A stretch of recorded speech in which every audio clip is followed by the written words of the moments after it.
Masatsugu Naomi faced rejection immediately after summoning, while authorities dismissed his abilities as worthless entirely. During transport, companions discussed limited talents, while Masatsugu remained quiet, accepting circumstances without complaint. Reaching Luna Village, Masatsugu discovered an orphanage assignment, beginning an unfamiliar responsibility within society. He approached the neglected building carefully, noticing damage everywhere before entering through creaking doors. Understanding survival required adaptation, Masatsugu accepted residence there. While others departed without hesitation, Masatsugu inspected the orphanage interior, finding severe disrepair everywhere and doubting its livability greatly. While searching rooms, he heard sobbing nearby and wondered whether another resident remained inside. A captive beast girl pleaded desperately for freedom, while goblins claimed ownership over her refuge. Masatsugu arrived unexpectedly, confronting the goblin leader as the frightened girl noticed possible salvation. Refusing retreat, Masatsugu declared his position firmly, choosing resistance despite warnings about danger. The goblin lunged aggressively toward Masatsugu, expecting an easy victory against an apparently helpless opponent. Masatsugu blocked calmly, unleashing overwhelming force that blasted the attacker backward through space instantly. Realizing unexpected strength, the goblin hesitated nervously while Masatsugu warned against reckless assumptions again. Masatsugu struck decisively, defeating multiple goblins, effortlessly as their resistance collapsed before his power. Witnessing everything unfold, the beast girl stared wide-eyed while Masatsugu reacted with equal surprise. Masatsugu examined his hands, confused that supposedly minor abilities produced overwhelming strength. The beast girl thanked him, though embarrassment lingered, while she struggled expressing gratitude sincerely and openly. Masatsugu dismissed praise, yet her relief deepened, because genuine kindness seemed rare within her life. Tears filled her eyes as hope returned, making survival feel meaningful. Despite hardships she endured, overcome with emotion, she collapsed toward Masatsugu, leaving him startled by sudden closeness. As Masatsugu caught her gently, mysterious light surrounded them, leaving both confused by events. The exhausted beast girl rested within his arms peacefully, while unusual changes spread across her. Masatsugu watched carefully as her condition improved, noticing signs of recovery beyond expectations. Regaining awareness, the beast girl examined herself closely, realizing something impossible had apparently occurred. Learning her deadly illness vanished completely, she cried gratefully while Masatsugu questioned his abilities. The beast girl apologized nervously while Masatsugu comforted her, treating tears gently rather than causing concern. Hearing head pats signified trust among beast folk, Masatsugu withdrew politely, respecting boundaries completely. Wanting repayment through loyalty, the beast girl begged becoming his servant and staying beside him, to prove devotion. She revealed herself without hesitation, leaving Masatsugu speechless and thoroughly bewildered by her action. The beast girl continued requesting proof sincerely, leaving Masatsugu overwhelmed by her unexpected determination and devotion.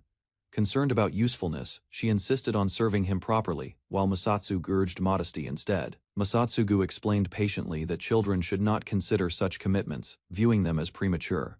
Misunderstanding slightly, she promised marriage upon adulthood, believing his words encouraged future possibilities. Delighted by her conclusion, she celebrated happily, while Masatsugu realized communication had gone wrong. The beast girl introduced herself as Lucia proudly, strengthening trust between herself and Masatsugu greatly. Masatsugu offered shelter within the orphanage, and Lucia eagerly accepted her new home there.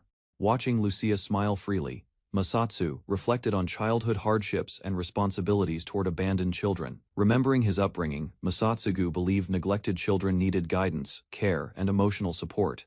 While considering future challenges carefully, Masatsugu felt someone tugging gently at his clothing. Masatsugu used memories from Earth, creating work clothes and preparing practical improvements for survival. While repairing damaged interiors, he tested mysterious abilities. Discovering construction tasks became remarkably easier. Lucia assisted enthusiastically with cleaning duties, already removing debris before Masatsugu could intervene. Seeing her dedication, Masatsugu assigned additional work upstairs and continued organizing neglected rooms carefully. Reaching the second floor, he found everything spotless already, impressed by Lucia's remarkable efficiency. While gathering water and supplies, Masatsugu discovered Lucia had already finished several chores independently. Preparing outdoor work, he reflected quietly, realizing Lucia's enthusiasm exceeded ordinary expectations considerably already. Masatsugu praised her efforts gently, explaining children should not force themselves through constant labor. Lucia insisted helping brought happiness, promising wholehearted support whenever Masatsugu required assistance from her. Hearing her reasoning, Masatsugu recalled painful memories, recognizing Lucia lacked proper parental care herself. Masatsugu proposed a reward for Lucia's hard work, believing effort deserved recognition. Lucia considered the offer, insisting his kindness alone already felt sufficient for her happiness.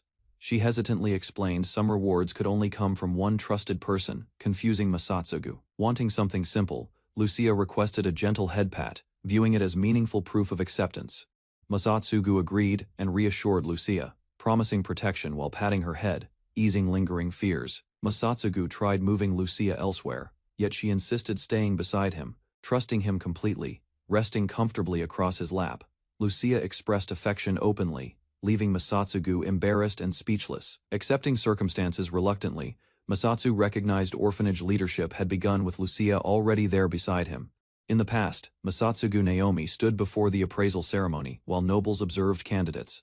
The official called Masatsugu forward after evaluating others, preparing to reveal his abilities publicly. Masatsu questioned the kingdom's intentions, remembering their abduction and doubting promises about heroism. The examiner checked Masatsu's status, then reacted nervously when unexpected appraisal results appeared before. Officials discovered Masatsu possessed only protection and appraisal skills, lacking the unique power expected.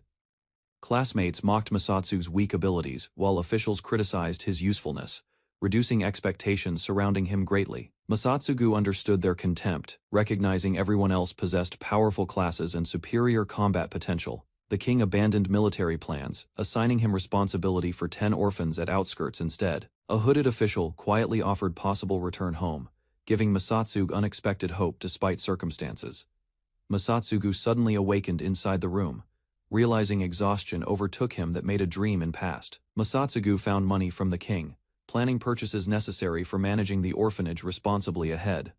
Lucia awakened beside him, greeted Masatsugu politely, and listened while he prepared leaving soon. Masatsugu explained his market trip and requested Lucia protect the house until his return. Lucia immediately asked accompanying Masatsu, surprising him with her eagerness, despite her sleepy demeanor. Walking through crowded streets, Masatsugu observed unfamiliar surroundings and accepted his new reality gradually. Masatsu explored market stalls with Lucia, while she enthusiastically guided him through bustling streets. Concerned about attention, Masatsugu planned careful shopping, though Lucia interrupted him with a request. Lucia asked to stay close, fearing separation among crowds, while Masatsugu misunderstood her intentions. Masatsugu held her hand through packed streets, drawing curious looks from several passing townspeople. While continuing shopping, Masatsugu noticed an elderly woman approaching Lucia and offering something unexpectedly. Masatsugu sensed someone watching him from concealment, but the suspicious presence quickly disappeared completely. Lucia happily showed fruits received freely, remaining unaware of Masatsugu's growing concern about observers. Masatsugu dismissed his suspicion and suggested returning, while Lucia noticed his unusual behavior immediately. A fight erupted between adventurers, drawing attention and disrupting movement throughout the crowded marketplace. Considering the conflict foolish, Masatsu chose avoiding involvement and continued walking alongside Lucia calmly. A stranger approached Lucia, praised her appearance, and invited her to share lunch together unexpectedly during their outing. Masatsugu suspected flirtation immediately, regretting Lucia's presence, while she innocently watched the interaction with quiet curiosity unfold. The stranger approached Lucia again, ignoring Masatsugu's presence while seeking her attention repeatedly. Lucia admired Masatsugu greatly, while he regarded the stranger's behavior as another irritating distraction. Misunderstanding everything completely, the stranger believed Lucia discussed him, prompting Masatsu's immediate correction firmly. The stranger invited Lucia away from Masatsu, leaving her confused by the unexpected proposal. Lucia turned toward Masatsugu uncertainly, seemingly waiting for guidance before deciding how to respond. The stranger mocked Masatsu's weakness and questioned his role as Lucia's guardian and protector. Growing hostile, the stranger demanded responsibility for Lucia, while pressuring Masatsu with intimidating threats. Masatsugu remained silent and confused, wondering why the confrontation continued escalating toward conflict. Losing patience completely, the stranger grabbed Masatsu's clothes and demanded an immediate response aggressively. The confrontation turned physical as hands collided, suddenly, marking the beginning of a direct struggle. Masatsugu instinctively restrained the attacker effortlessly, surprising Lucia and stopping the confrontation immediately there. Confused by his reaction speed, Masatsugu realized his body moved independently before conscious thought. Examining the situation carefully, he suspected his skills enhanced perception and granted unexpected strength. Maintaining control firmly, he demanded an apology first, and refused releasing the struggling aggressor. The attacker suffered embarrassment, while Masatsu scolded his behavior and criticized his reckless actions. Masatsugu released the man reluctantly, warning him firmly to stop bothering Lucia and leave. He criticized the man's character, then allowed departure after receiving reluctant compliance and acknowledgement.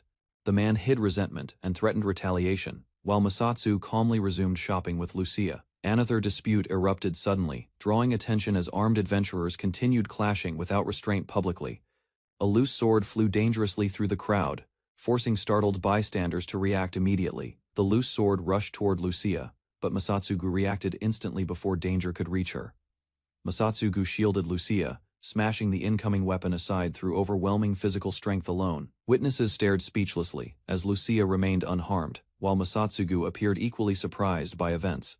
Holding Lucia securely, he landed safely amid debris, drawing attention from surrounding onlookers. Confused by another automatic reaction, Masatsu questioned why his body moved beyond conscious control. Crowds praised Masatsu's strength, while he considered attracting attention an unfortunate outcome from events. Wanting fewer complications, he decided leaving immediately and pulled Lucia away from gathering spectators. Masatsugu remained uneasy, sensing observation continuing despite departing the marketplace with Lucia quietly together. Walking hand in hand, Lucia expressed satisfaction while accompanying Masatsugu through the peaceful streets. She believed Masatsugu protected her deliberately, but he denied defeating the troublesome man intentionally. Lucia praised Masatsugu warmly, believing he protected her throughout their outing, despite his denial repeatedly. Masatsu insisted their trip was ordinary, explaining such activities belonged between romantic partners instead. Lucia smiled, contentedly, and squeezed his hand, leaving Masatsu uncertain whether she understood anything. Setting confusion aside, Masatsugu suggested returning home and preparing dinner, while Lucia agreed happily. Masatsugu noticed repeated noises around the orphanage roof, suggesting an unseen presence. While working outside, he wiped sweat away and sensed attention lingering from hidden eyes somewhere unseen. Sudden breeze shifted his hair, prompting Masatsugu to sharpen awareness toward possible observers, lurking unseen. Confirming suspicion, he scanned surrounding trees and recognized someone continued monitoring his movements. Returning indoors, he remained cautious yet calm, judging the watcher lacked immediate hostile intentions for now. Masatsugu decided finishing work first, while Lucia approached him indoors and requested attention with curiosity. Lucia noticed baking soda and oil prepared nearby, then questioned their purpose during preparations. Masatsu explained missing soap prompted experimentation, leaving Lucia confused because she lacked basic knowledge. Hearing soap's uses, Lucia treated it like remarkable magic, while Masatsu questioned local development. Lucia eagerly offered assistance repeatedly, praising Masatsu's knowledge until he reluctantly accepted help. Lucia promised careful assistance, believing successful soap-making would satisfy Masatsu and prove her usefulness. Masatsugu demonstrated heating water first, carefully explaining baking soda must be added after boiling.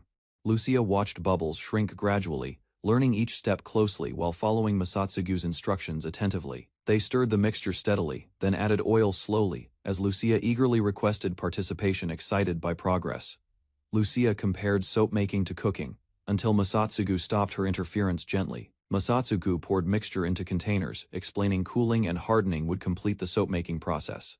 Lucia guarded the molds patiently, eagerly awaiting results while imagining usefulness for everyone. Once hardened completely, Masatsugu revealed finished soap proudly, surprising Lucia with successful craftsmanship. Masatsugu handed Lucia a soap bar and instructed her to wash her hands. She stared with admired. Lucia scrubbed carefully, then sniffed her cleaned hands repeatedly while examining the unfamiliar fragrance. Masatsugu realized Lucia lacked basic hygiene knowledge, forcing him to explain hand-washing methods carefully. He demonstrated proper usage, instructing Lucia to combine water and soap until bubbles appeared. Lucia copied each motion attentively, rubbing foam between hands while adjusting awkwardly herself. Feeling slippery lather spread everywhere, Lucia reacted with surprise while continuing washing diligently. Soft bubbles impressed Lucia greatly, and she happily praised their texture before Masatsugu quietly. Lucia accidentally dropped the soap, splashing herself, then apologized, trying to clean up. Masatsugu remained calm, directing Lucia to wash up, change clothes, and report later, as instructed. While drying herself, Lucia wondered about the meeting, appreciating Masatsugu's kindness and patience, despite her mistake. Lucia finished changing clothes and asked Masatsugu about soap making while noticing remaining baking soda supplies there. Masatsugu explained pancake plans, leaving Lucia puzzled about baking soda's purpose. Lucia recalled learning baking soda served cleaning duties during slavery while doing chores regularly. Masatsugu explained baking soda helps dough expand and noted many people misunderstand. Lucia questioned whether baking soda was safe to eat. Masatsugu reassured her and invited her inside. Masatsugu guided Lucia through pancake preparation, combining ingredients until turned noticeably thick already. While whisking sweetened egg whites separately, Lucia eagerly offered assistance, though uncertainty remained visible. Determined to contribute, Lucia stirred vigorously, watching the mixture closely and following instructions. The mixture transformed smoothly, startling Lucia as she noticed changes developing beyond expectations during mixing efforts. Lucia guessed they were making fresh cream, but Masatsugu clarified the result differed from that entirely. Masatsugu instructed Lucia to gently combine mixtures, explaining excessive stirring would ruin desired texture quality. Lucia praised his knowledge sincerely, comparing his understanding to respected scholars from another world. Realizing her words troubled him, Lucia apologized, while Masatsugu denied resembling those individuals.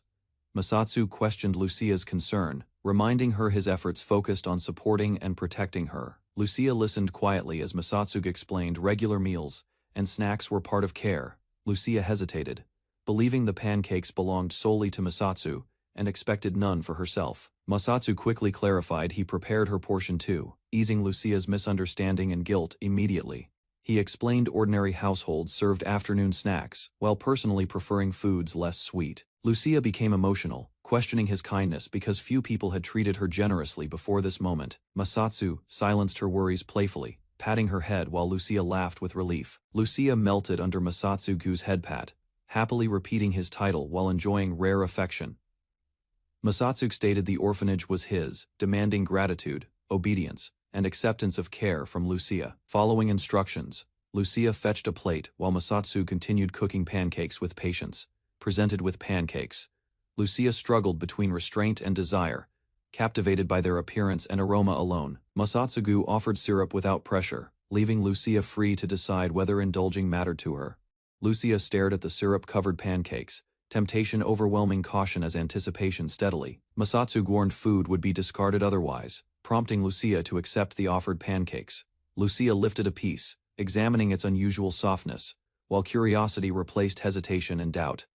Taking a bite, she discovered a light texture and sweet flavor, unlike anything remembered before. Delighted by the taste, Lucia savored every mouthful enthusiastically, forgetting concerns and enjoying herself. Lucia trembled with excitement while eating, leaving Masatsugu surprised by her unusually intense reaction. She praised the pancakes enthusiastically, declaring them delicious and unlike anything she had experienced before. She continued praising every bite, describing the texture and sweetness while enjoying the meal. Masatsugu sampled a piece himself, quietly noting the flavor seemed sweeter than expected. Lucia compared Masatsugu to a skilled chef, admiring both his knowledge and remarkable cooking abilities. Masatsugu dismissed Lucia's praise and urged her to finish eating while she smiled quietly. Lucia happily learned extra batter remained and realized pancakes would return as snacks again tomorrow. Convinced such kindness felt unreal, she wondered whether she was dreaming while processing everything she received lately. Seeing Lucia's bright happiness, Masatsugu reflected on her praise and wished to protect that smile forever. Masatsugu reviewed orphanage finances alone, studying records carefully. Lucia noticed Masatsugu standing quietly by the window, then approached him with curiosity. Masatsugu explained budget limits, stating excessive spending would exhaust funds, leaving Lucia embarrassed by her assumption. Lucia eagerly offered assistance, but Masatsugu revealed numerous entertainment ideas from another world, astonishing her. Masatsugu accepted Lucia's determination reluctantly, urging caution instead, while she promised usefulness without causing trouble again. Lucia examined Masatsugu's list closely, curious about unfamiliar ideas and eager to understand them better. Masatsugu described picture books, showing rough sketches demonstrating stories conveyed through drawings alone. Lucia praised his artwork enthusiastically, while Masatsugu dismissed compliments, despite appreciating her sincere reaction. Lucia explained illustrations fascinated her deeply, recalling experiences serving merchants and observing countless things. Watching Lucia's excitement, Masatsugu considered future opportunities, realizing picture books could attract considerable interest. Masatsugu and Lucia noticed unexpected visitors approaching the orphanage, interrupting their discussion about future plans. The guildmaster introduced himself as Duran, arriving with an escort, Guzuzu. They requesting Masatsugu's attention. Hearing reports about Masatsugu's strength, the guildmaster invited him to join officially.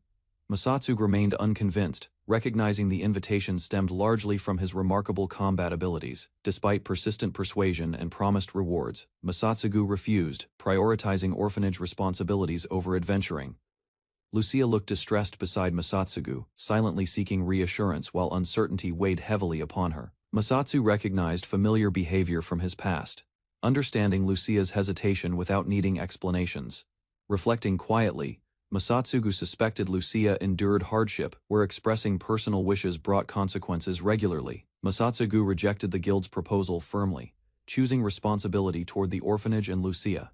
His refusal angered Guzuzu immediately, prompting a heated outburst that shocked everyone present. Guzuzu grew furious over Masatsugu's refusal, drawing his weapon while dismissing previous rumors, entirely driven by anger. Guzuzu launched an attack, believing Masatsugu's calm attitude concealed arrogance instead. Masatsugu avoided the strike effortlessly, leaving Guzuzu bewildered as destruction spread around them. Searching frantically, Guzuzu realized his weapon had disappeared. Unable to understand what happened, Masatsugu revealed the sword's weakness, calmly, explaining poor equipment mattered more than technique. Duran immediately bowed, apologized for Guzuzu's actions, while Masatsugu showed little interest in continuing discussion. Masatsugu accepted the apology calmly, questioning why a guild master humbled himself before children. Duran acknowledged Masatsugu's proven strength sincerely, admitting circumstances forced his respectful approach completely. Although forgiving the incident, Masatsugu remained unwilling to register, preferring orphanage duties instead. Duran finally revealed hidden motives, honestly, prompting Masatsugu to question the guild's intentions. Duran revealed growing regional tensions, explaining neighboring kingdoms prepared for conflict while threats intensified steadily.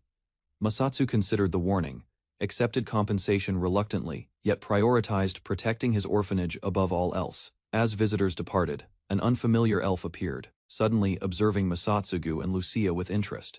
The elf praised his abilities confidently, hinting she intended recruiting him for ambitious plans ahead and beyond.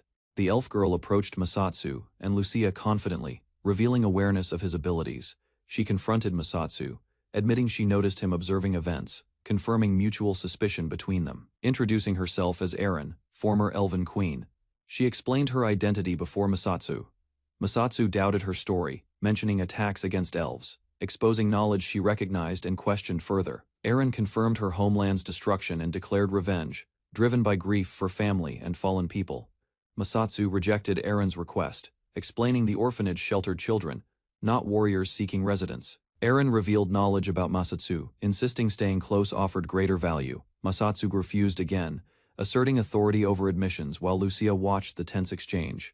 Masatsugu ends the discussions, but Erin stopped him, determined to continue negotiating despite his rejection. Desperate for acceptance, Erin offered her noble status and herself, hoping Masatsugu would reconsider her request. Erin attempted sacrificing her dignity for admission, but Masatsugu carried her away despite resistance. Masatsugu criticized her reckless behavior, while Erin misunderstood his response and reacted defensively instead. Embarrassed, Masatsugu denied attraction completely, arguing appearances would worsen matters and invite misunderstandings. He firmly rejected her proposal, refusing shared accommodations and denying permission for residency there. Erin reflected sadly, realizing Masatsugu treated her differently from others who pursued selfish desires. Lucia asked Masatsugu compassionately, requesting Erin remain there, believing she deserved shelter and support. Masatsugu rejected sympathy alone, arguing Erin's revenge obsession made accepting her extremely dangerous presently. Lucia persisted despite warnings, insisting abandonment felt wrong, while Masatsugu stressed responsibility and consequences. She revealed her parents were murdered, explaining why Erin's suffering deeply affected her heart. Hearing Lucia's painful confession, Masatsugu reconsidered silently, while Erin waited anxiously for judgment. Masatsugu understood Lucia's feelings yet warned revenge could eventually drag her into dangerous conflicts. Questioning Erin's plans, Masatsugu learned her revenge required patience, delaying action for years to come yet. Masatsugu explained circumstances would change, making future retaliation against Balk increasingly impractical. Erin accepted the condition, promising preparation instead, while showing willingness to remain peacefully and cooperate. Allowing her stay, Masatsu outlined orphanage rules, establishing expectations for daily life and shared responsibilities. Masatsugu explained orphanage rules calmly, while Eren smiled, reminded of her father's guidance and kindness. Eren compared Masatsu to her father, recalling familiar scolding and concern from earlier years. Lucia gently guided Eren toward her room, while Masatsugu wondered about hidden tears and lingering loneliness. Masatsugu set aside further thoughts, prioritizing lunch preparations for the children while responsibilities demanded attention and effort. Lucia brought a konyaku potato while wondering whether Masatsugu could identify its origin. Masatsugu explained he had discovered the vegetable within mountains and planned cultivating it extensively. Eren questioned the dangerous search, but Masatsugu revealed the unfamiliar crop remained unknown. Masatsugu described practical uses, explaining abundant harvests could support cooking and generate market profits for everyone. Eren offered assistance, yet Masatsu criticized manual weeding, suggesting better methods were necessary for efficiency overall. Eren proudly claimed noble status and mastery over wind sylphs, expecting recognition for her abilities. She offered assistance reluctantly, acting superior, while Lucia and Masatsu listened without challenging her. Masatsu declined politely, stating their work required no help, leaving Eren visibly frustrated instead. Eren stormed away angrily while Lucia worried, questioning whether Masatsugu handled the situation properly. Masatsu guessed. Eren wanted recognition through magic, protecting her position within the orphanage hierarchy. Masatsu surveyed overgrown fields, realizing severe neglect had accumulated and exceeded manageable restoration efforts. While working steadily, he admitted remaining tasks were extensive, making completion impossible within daylight. He acknowledged Eren's magic proved useful, prompting surprise and satisfaction, despite her earlier frustration. Embarrassed, Eren denied helping intentionally, while Lucia noticed similarities between their stubborn personalities. Clearly work finished successfully, and everyone gathered for food while discussing farmland plans and future cultivation. Eren instructed proper cultivation methods, correcting mistakes while Lucia eagerly promised careful maintenance thereafter. She proudly explained basic knowledge, masking embarrassment, while enjoying recognition from Masatsu and Lucia. Masatsu grew confused as Eren continued advising them, questioning her motives behind constant involvement. Misunderstanding everything completely, he imagined Eren secretly plotting against him through potato production profits. Masatsu taught Lucia potato safety, while Eren insisted on helping and quietly followed them. Masatsugu assigned Lucia simple work, causing Eren to notice his considerate treatment toward her. Eren questioned mysterious powder, while Masatsu prepared materials and guarded important production knowledge carefully. Curious, she repeatedly requested answers, but Masatsugu refused, leaving her increasingly frustrated and suspicious. Masatsugu interpreted Eren's impatience as hidden motives, while she struggled containing emotional reactions visibly.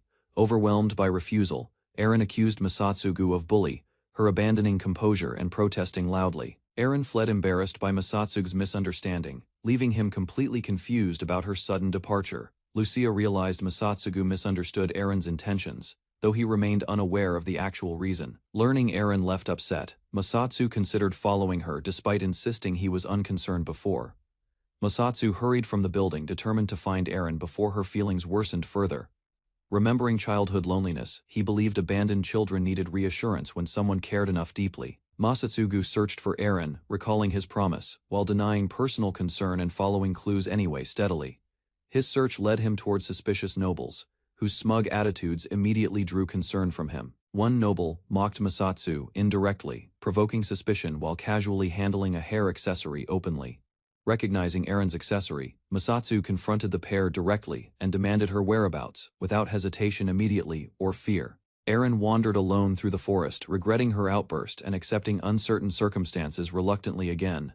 Tears formed briefly as she reflected quietly, struggling with embarrassment and unresolved feelings inside. While continuing forward, Eren muttered complaints about Masatsugu, unable to forget recent events. A sudden presence startled her completely, forcing her attention toward an unexpected figure nearby. Before reacting properly, Eren was seized forcefully, while sinister laughter echoed from hidden assailants. Masatsu confronted suspicious nobles directly, demanding Eren's location while sensing hostility behind their reactions. The noble revealed malicious intentions, threatening destruction of the orphanage while restraining Masatsugu there. Masatsugu learned Eren had been kidnapped, yet remained focused despite intimidation and cruel threats. Laughing arrogantly, the noble instructed compliance, claiming resistance would only worsen Eren's situation.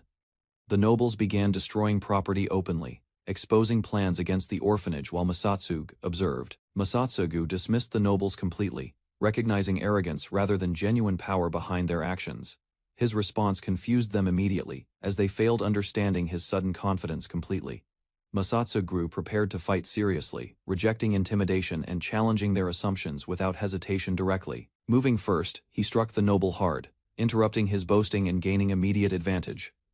The noble crashed through debris helplessly, realizing too late that Masatsugu greatly exceeded expectations. Terrified, the noble begged for mercy while furniture and utensils flew violently across room. Masatsugu watched calmly, appearing confused rather than impressed by the chaotic destruction unfolding there. Seeing unexpected damage everywhere, he questioned events while approaching the battered noble cautiously instead. Annoyed by additional cleaning, Masatsugu scolded the injured noble despite his desperate threats. The female noble remained frozen nervously, as Masatsugu turned attention toward her without hesitation. Masatsugu dismissed both nobles completely, insulting their status and treating them as troublesome nuisances. The woman proudly boasted about her prestigious position, expecting admiration from everyone around her. She continued praising her beauty and appearance, convinced her qualities surpassed ordinary standards.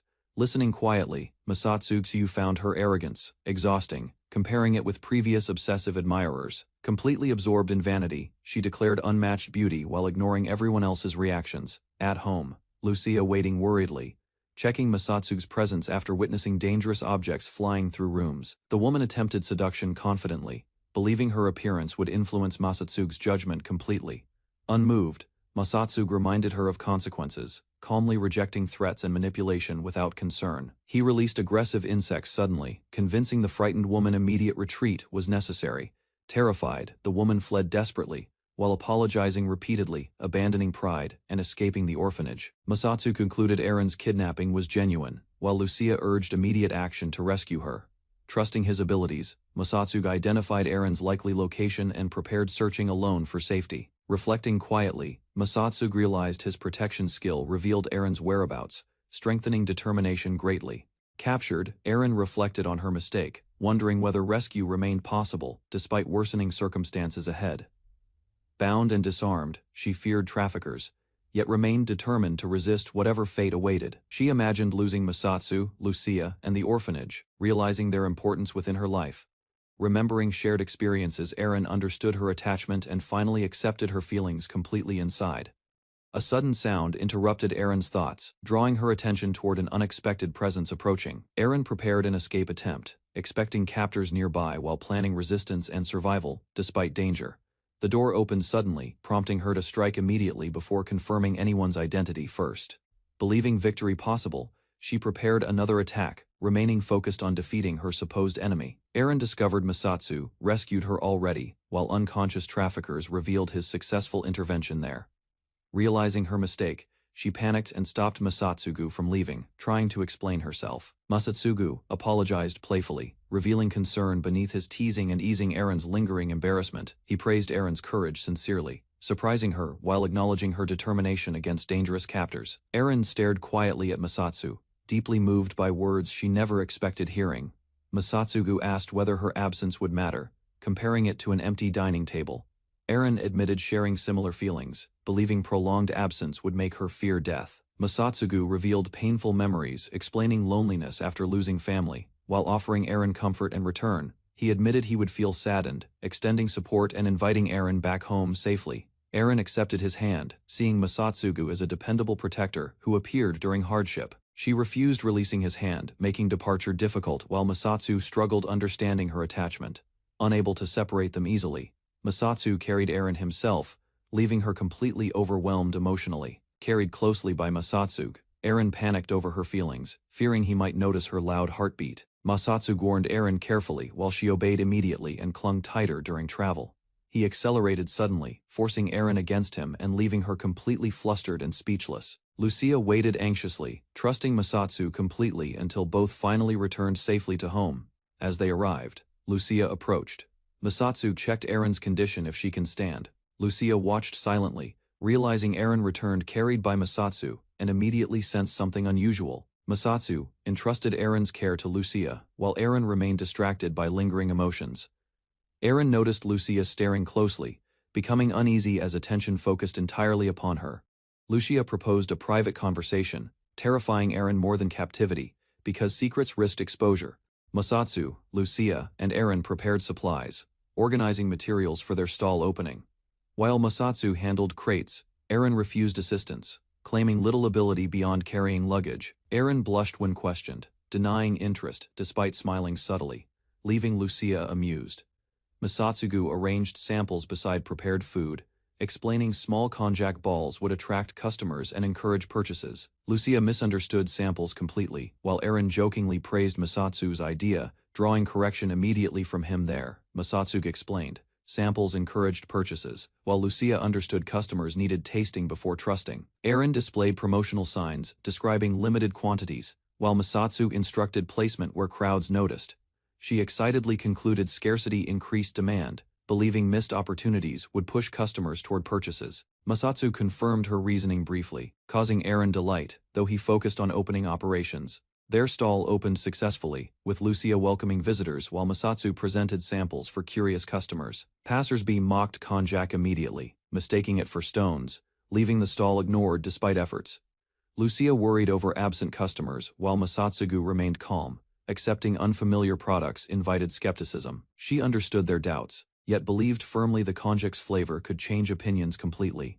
Later, Lucia offered samples repeatedly, but pedestrians refused, judging appearance before tasting anything. She mistakenly demanded payment first, prompting Masatsu's correction as confused customers hesitated further. Lucia pleaded earnestly with one passer-by, persuading him reluctantly to accept a sample for tasting. The man accepted cautiously, questioning safety, while Lucia thanked him eagerly and watched. Lucia waited nervously as the customer chewed, drawing attention from surrounding pedestrians and merchants. Surprised by flavor, the customer described unusual texture, admitting he could enjoy eating it. Hearing Masatsu's explanation and discount offer, the customer purchased one portion without hesitation immediately. Lucia watched their first customer purchase konjac, then excitedly informed Masatsugu.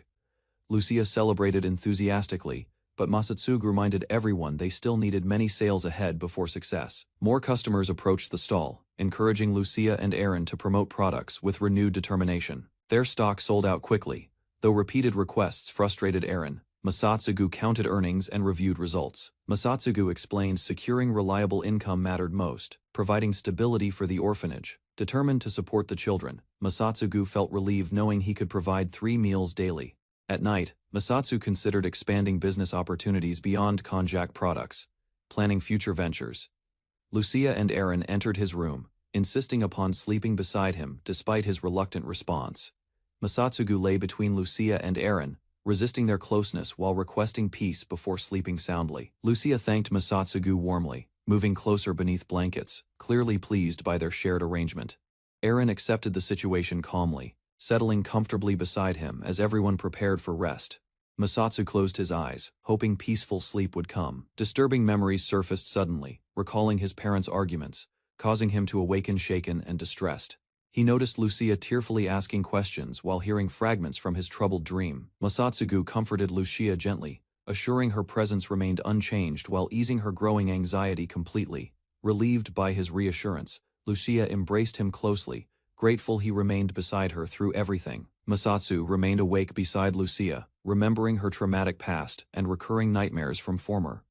Aaron suddenly panicked during sleep, believing danger approached and reacting fearfully without recognizing surroundings. Searching frantically for protection, Aaron reached around nervously, convinced someone intended harming or abducting.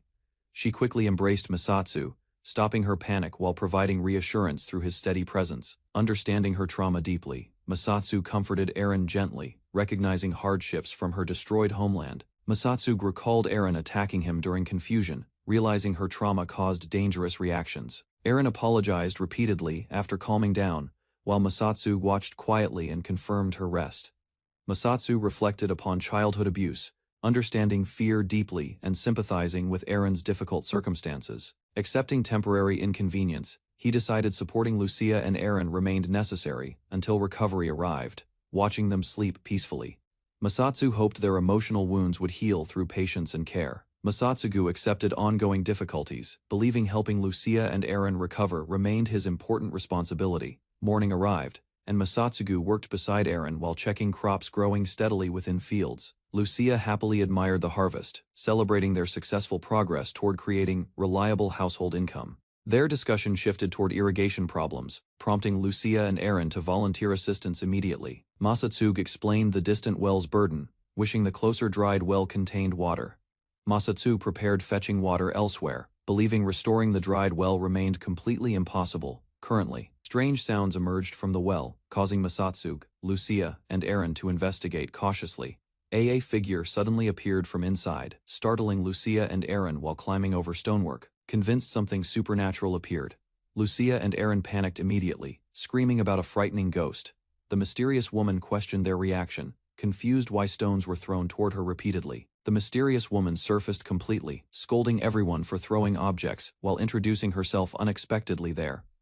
Later, Aaron enjoyed herbal tea peacefully, appreciating a drink prepared from plants they cultivated. Lucia focused on sewing work, explaining she wanted helping Masatsugu with upcoming business plans. Aaron praised Lucia's craftsmanship enthusiastically, encouraging her while they relaxed and shared conversation. Lucia revealed spare cloth supplies, offering Aaron new clothing made from remaining materials available. Aaron explained her sewing experience came from slavery, revealing skills learned. Interested immediately, Aaron asked Lucia for an apron, and Lucia eagerly offered assistance and guidance. Aaron shyly requested sewing lessons, hoping to learn properly, rather than merely receiving finished clothes. Lucia happily accepted, appreciating Aaron's enthusiasm and suggesting they create clothing together from scratch.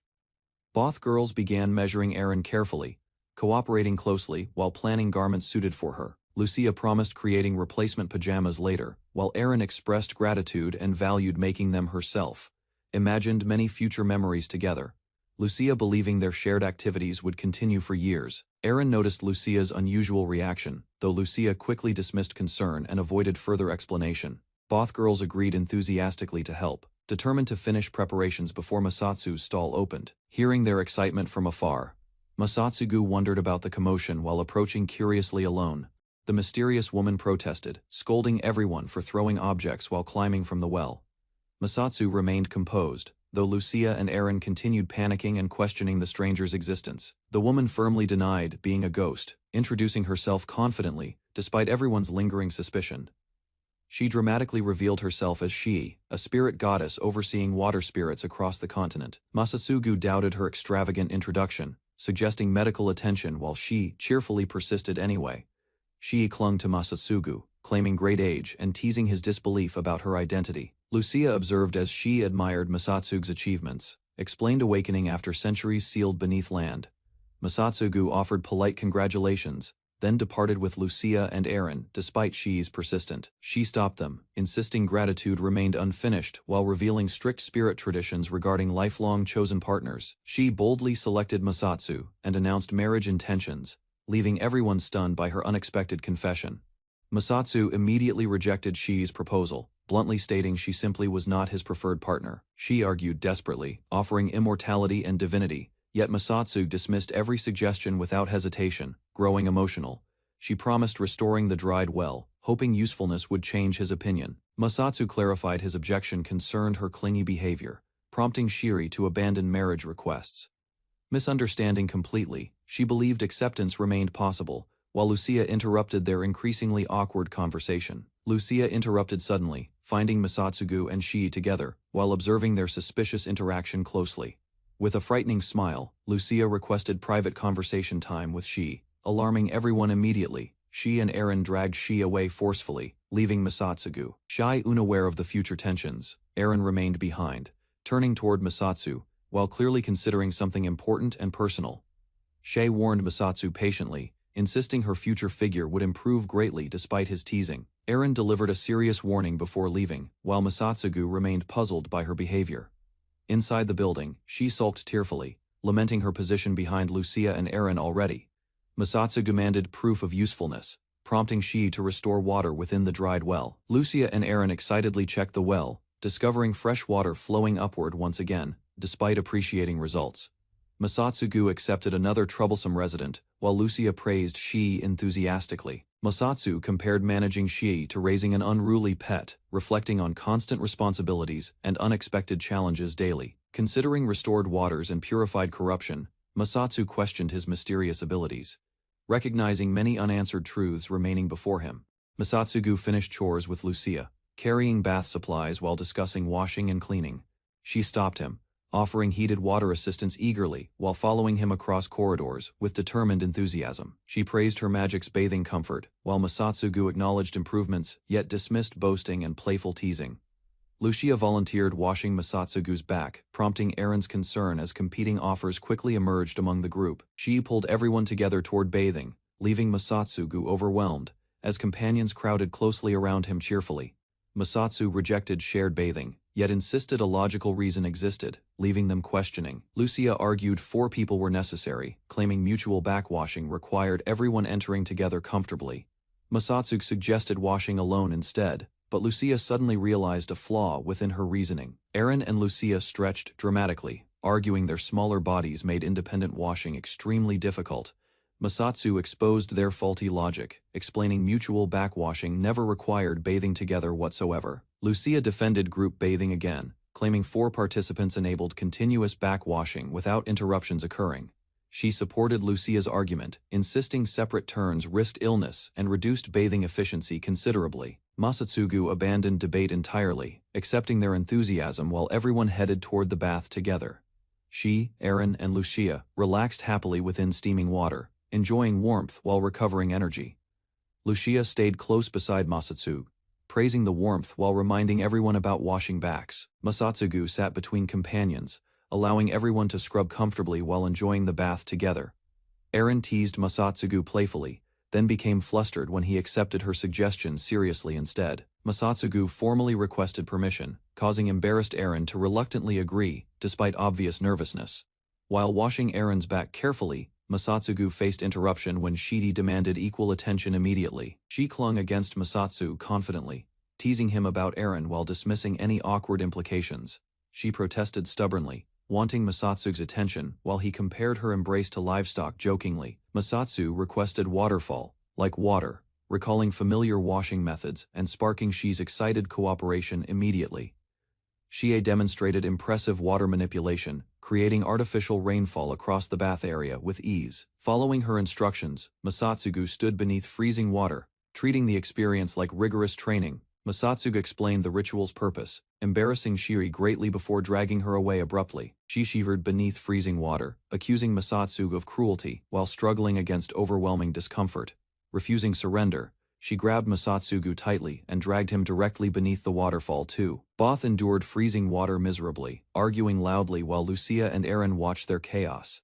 Lucia suddenly declared cowgirls endangered, claiming their growing numbers created serious societal concerns. She launched another proclamation. While Aaron objected immediately and Shii questioned the strange discussion, Shiti rushed toward Masatsugu inside the orphanage, loudly demanding attention. She insisted on playing house together, treating her request. Lucia protested that only she could share the father role with Masatsu. Sheik ignored her objection and clung closer to him anyway, stubbornly. While their argument continued, repeated knocks interrupted everyone. Masatsu turned toward the entrance, realizing an unexpected visitor. 2 guests arrived, an elderly man and a stern guard. They greeted Masatsugu politely and requested a meeting regarding important matters requiring discussion. Observing Masatsu, the elder praised his capabilities from gathered reports. The guard sensed greater warmth beneath appearances than his imposing presence. Masatsu questioned the visitor's purpose and doubted they belonged near an orphanage. Judging refusal unwise, he invited them inside calmly. Inside the building, the elder introduced himself as Kinberg Titano, family head. He also presented Teo, his son and successor. Titano explained his family had business concerning Masatsugu. Hearing mention of previous abductors, Masatsugu immediately connected the matter together. Masatsugu expressed suspicion regarding their intentions. Titano clarified he opposed those criminals, arguing their capture benefited authorities and eased matters. Titano urged Masatsugu to remain calm and listen. When questioned further, Titano prepared himself before revealing his actual purpose. The visitor explained his family had already planned removing the former director. Their investigation began long before Masatsugu entered management. He revealed news about the orphanage led him to Masatsugu.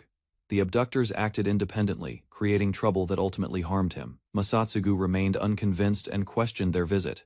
He insisted the former director's debts and affairs held no connection whatsoever. Titano produced documents and shifted discussion toward orphanage regulations. He asked Masatsu how much he understood about that system. He explained the orphanage property legally belonged to its previous director. Presenting a contract, he stated his duty clearly. Masatsugu understood Titano's explanation as a demand to surrender the orphanage. He directly asked whether everyone living there must leave. Titano admitted recovering the property remained his priority. Masatsugu proposed paying interest first, attempting to negotiate a practical solution instead. Seeking alternatives, Masatsugu asked about partial repayment. Titano revealed the debt reached 10 million, making such proposals unacceptable. Hearing the orphanage might close, Lucia, she, and Aaron panicked. Their loud reaction immediately disrupted the serious discussion. The girls rushed forward, begging Masatsugu not to abandon them. Confused by their response, he questioned what they meant. Lucia worried the orphanage would be seized for debt repayment. Masatsu firmly rejected that possibility, refusing to let their home disappear.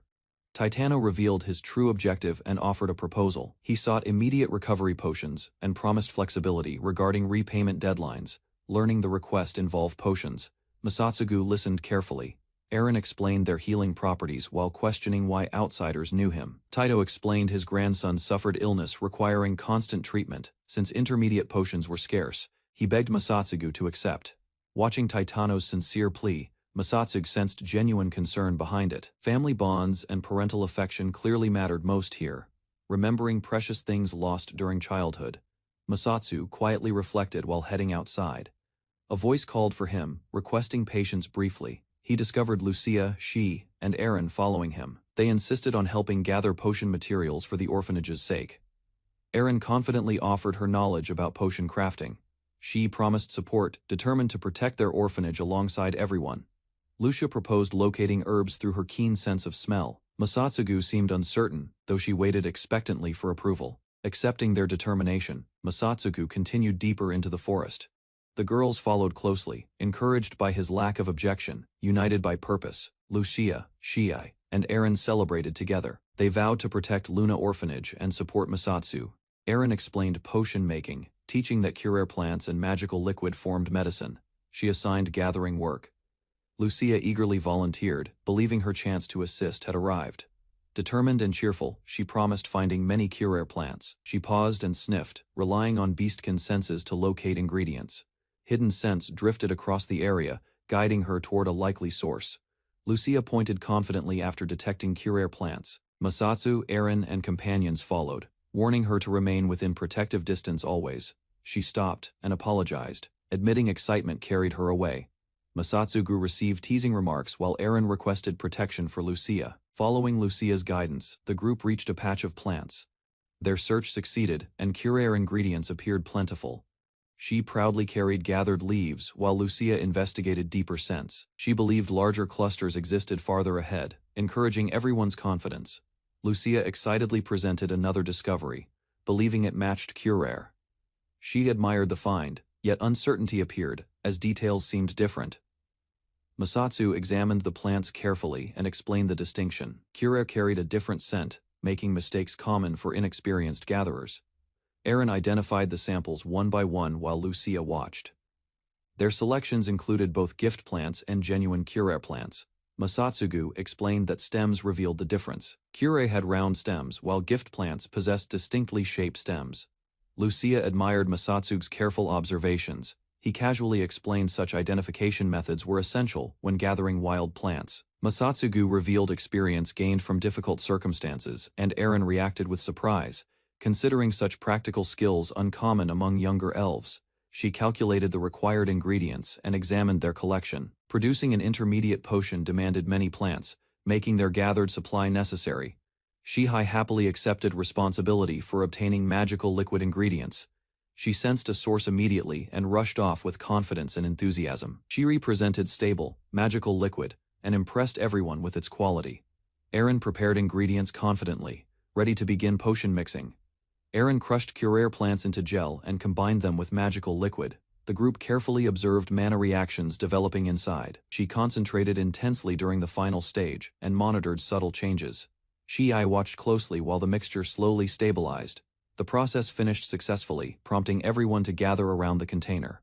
Lucia eagerly requested confirmation regarding the completed potion's result. The examination revealed an ordinary potion rather than an advanced one. Aaron celebrated success anyway, crediting Sheed's magical liquid quality. Lucia volunteered to make a potion herself and eagerly accepted.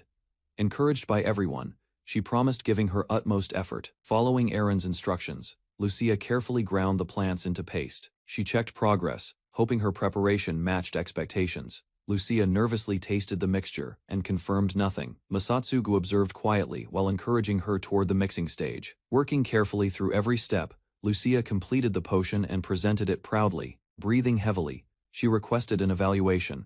The appraisal revealed a failed healing potion, despite Lucia's effort.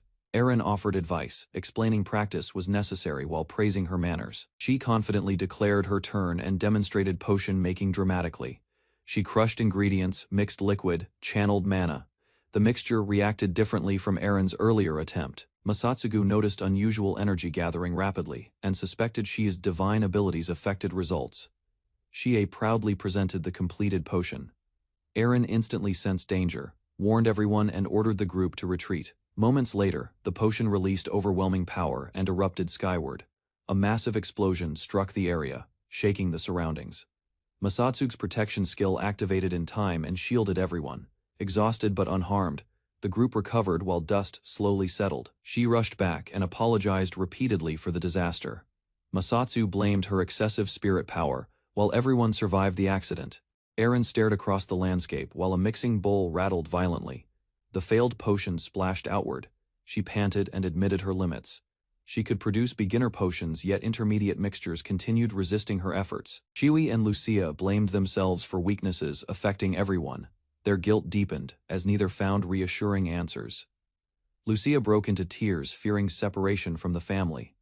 Aaron and Shii shared the same painful concern and quietly gathered around her.